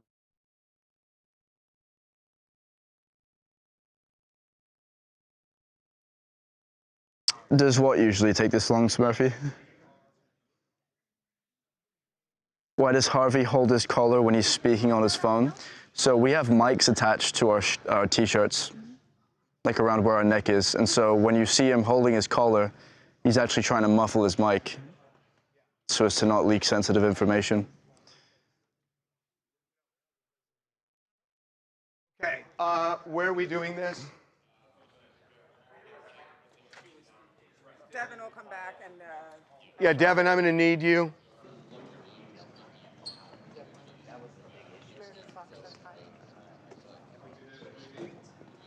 $3:45 to $4:15. He's coming.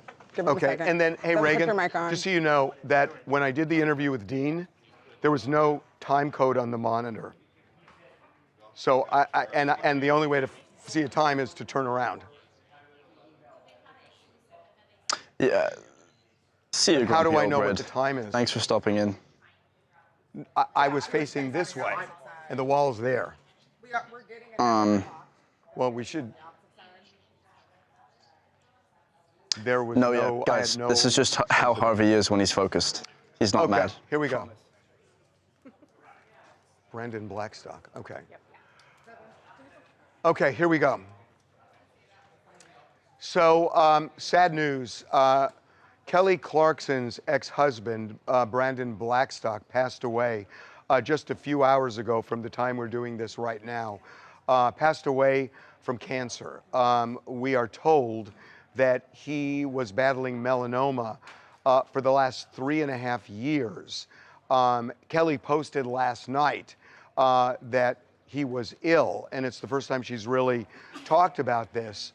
And just hours later, he passed. What is kind of interesting is over the last few months, there have been a lot of reports that Kelly was kind of overdoing her television show, her daily talk show, that she's been absent from the show from time to time, and canceled concert dates. And people were saying that this is just Kelly Clarkson being unhappy with the talk show. I can tell you that we've had conversations today that's not the case at all. It has to do directly with his illness. Exactly. So it turns out all this stuff, all the rumors and speculation about what might be wrong with her or what's going on is actually she just had to be there for her kids because their father was really sick. And it's just so sad to think that she posted this last night that I can't fulfill these dates at this residency. And again, like fans are probably disappointed and have some sort of reaction to it. And then just hours later, he unfortunately passes away. And you know what's interesting is they had an extremely acrimonious divorce. That's what I was going to say. I mean, they had a contentious divorce. Remember, he was moving wherever, I think in Montana or something, and they were fighting over all the money. In fact, they had a ranch, or she had a ranch there. He was staying in the ranch, and she got him kicked out. Right, and it was even more complicated because remember, he was her manager. So he was arguing, remember, I'm due this money because I helped make your career. But the fact that like they had that contentious divorce, I mean, it says a lot about Kelly. I know they obviously have kids together, but she still clearly really cared about and loved the guy, and she was taking time away from her career, the residency, her show, to basically be with him. Yeah, and you know, the one thing, I talked to somebody connected with him this morning, and they said, you know, she was there for the last few months. But if you think about it, this is 3.5 years ago that he was diagnosed with this, and it was in the middle of a very contentious. Totally, and divorce. don't you also think it's kind of crazy that that this never got out? Nothing about his sickness, and the staff knew. And she was getting killed in the press about, oh, why is she bailing on her fans? Right. Why is she not showing up to the show? There's all these rumors and speculation, and she never And said anything. there are 100 people on this talk show, and what I'm told is that people on the talk show knew that this was going on, and nobody broke the silence. That says a lot, yeah. Hi, I'm Imani. I'm from Atlanta. I do think regardless of their history, it is very sad. You know, some children lost a father, you know, regardless of their history, it is very sad. But definitely condolences to Kelly and her family. Yeah, I mean, it's, you could tell, at least at the end, it's interesting that those family ties kind of trumped anything that was acrimonious with the divorce. Okay, so that's the way it works here. You know, we cobble things together and... So a couple things. So people seem to be confused. I think they thought that entire time that was us trying to get the story up. Story was already up, guys. No, we put the story up. We were adding elements to the story. We were trying to verify facts. Well, which not is what just you saw. but we were trying to get facts. Yeah. That was, yeah, I mean, there's a lot to it. We knew he died, but then we had to find out, you know, she had posted last night, so we found out he died this morning, then we found out that he had melanoma, then we found out that it was 3.5 years ago that he was diagnosed, then we found out that the staff knew, that they knew when all of these rumors about, you know, wanting to leave the talk show were false, but they said nothing, so it was piecing all of that together piece by piece. And just to give them an idea, how many sources, as an estimate, would you say that we just reached out to? Like 15? Not just you, yeah, exactly, like 15 all at once. So that's kind of what, when everyone's running around with their hair on fire, that's what's happening in the newsroom. People are also asking, did the divorce have anything to do with his diagnosis?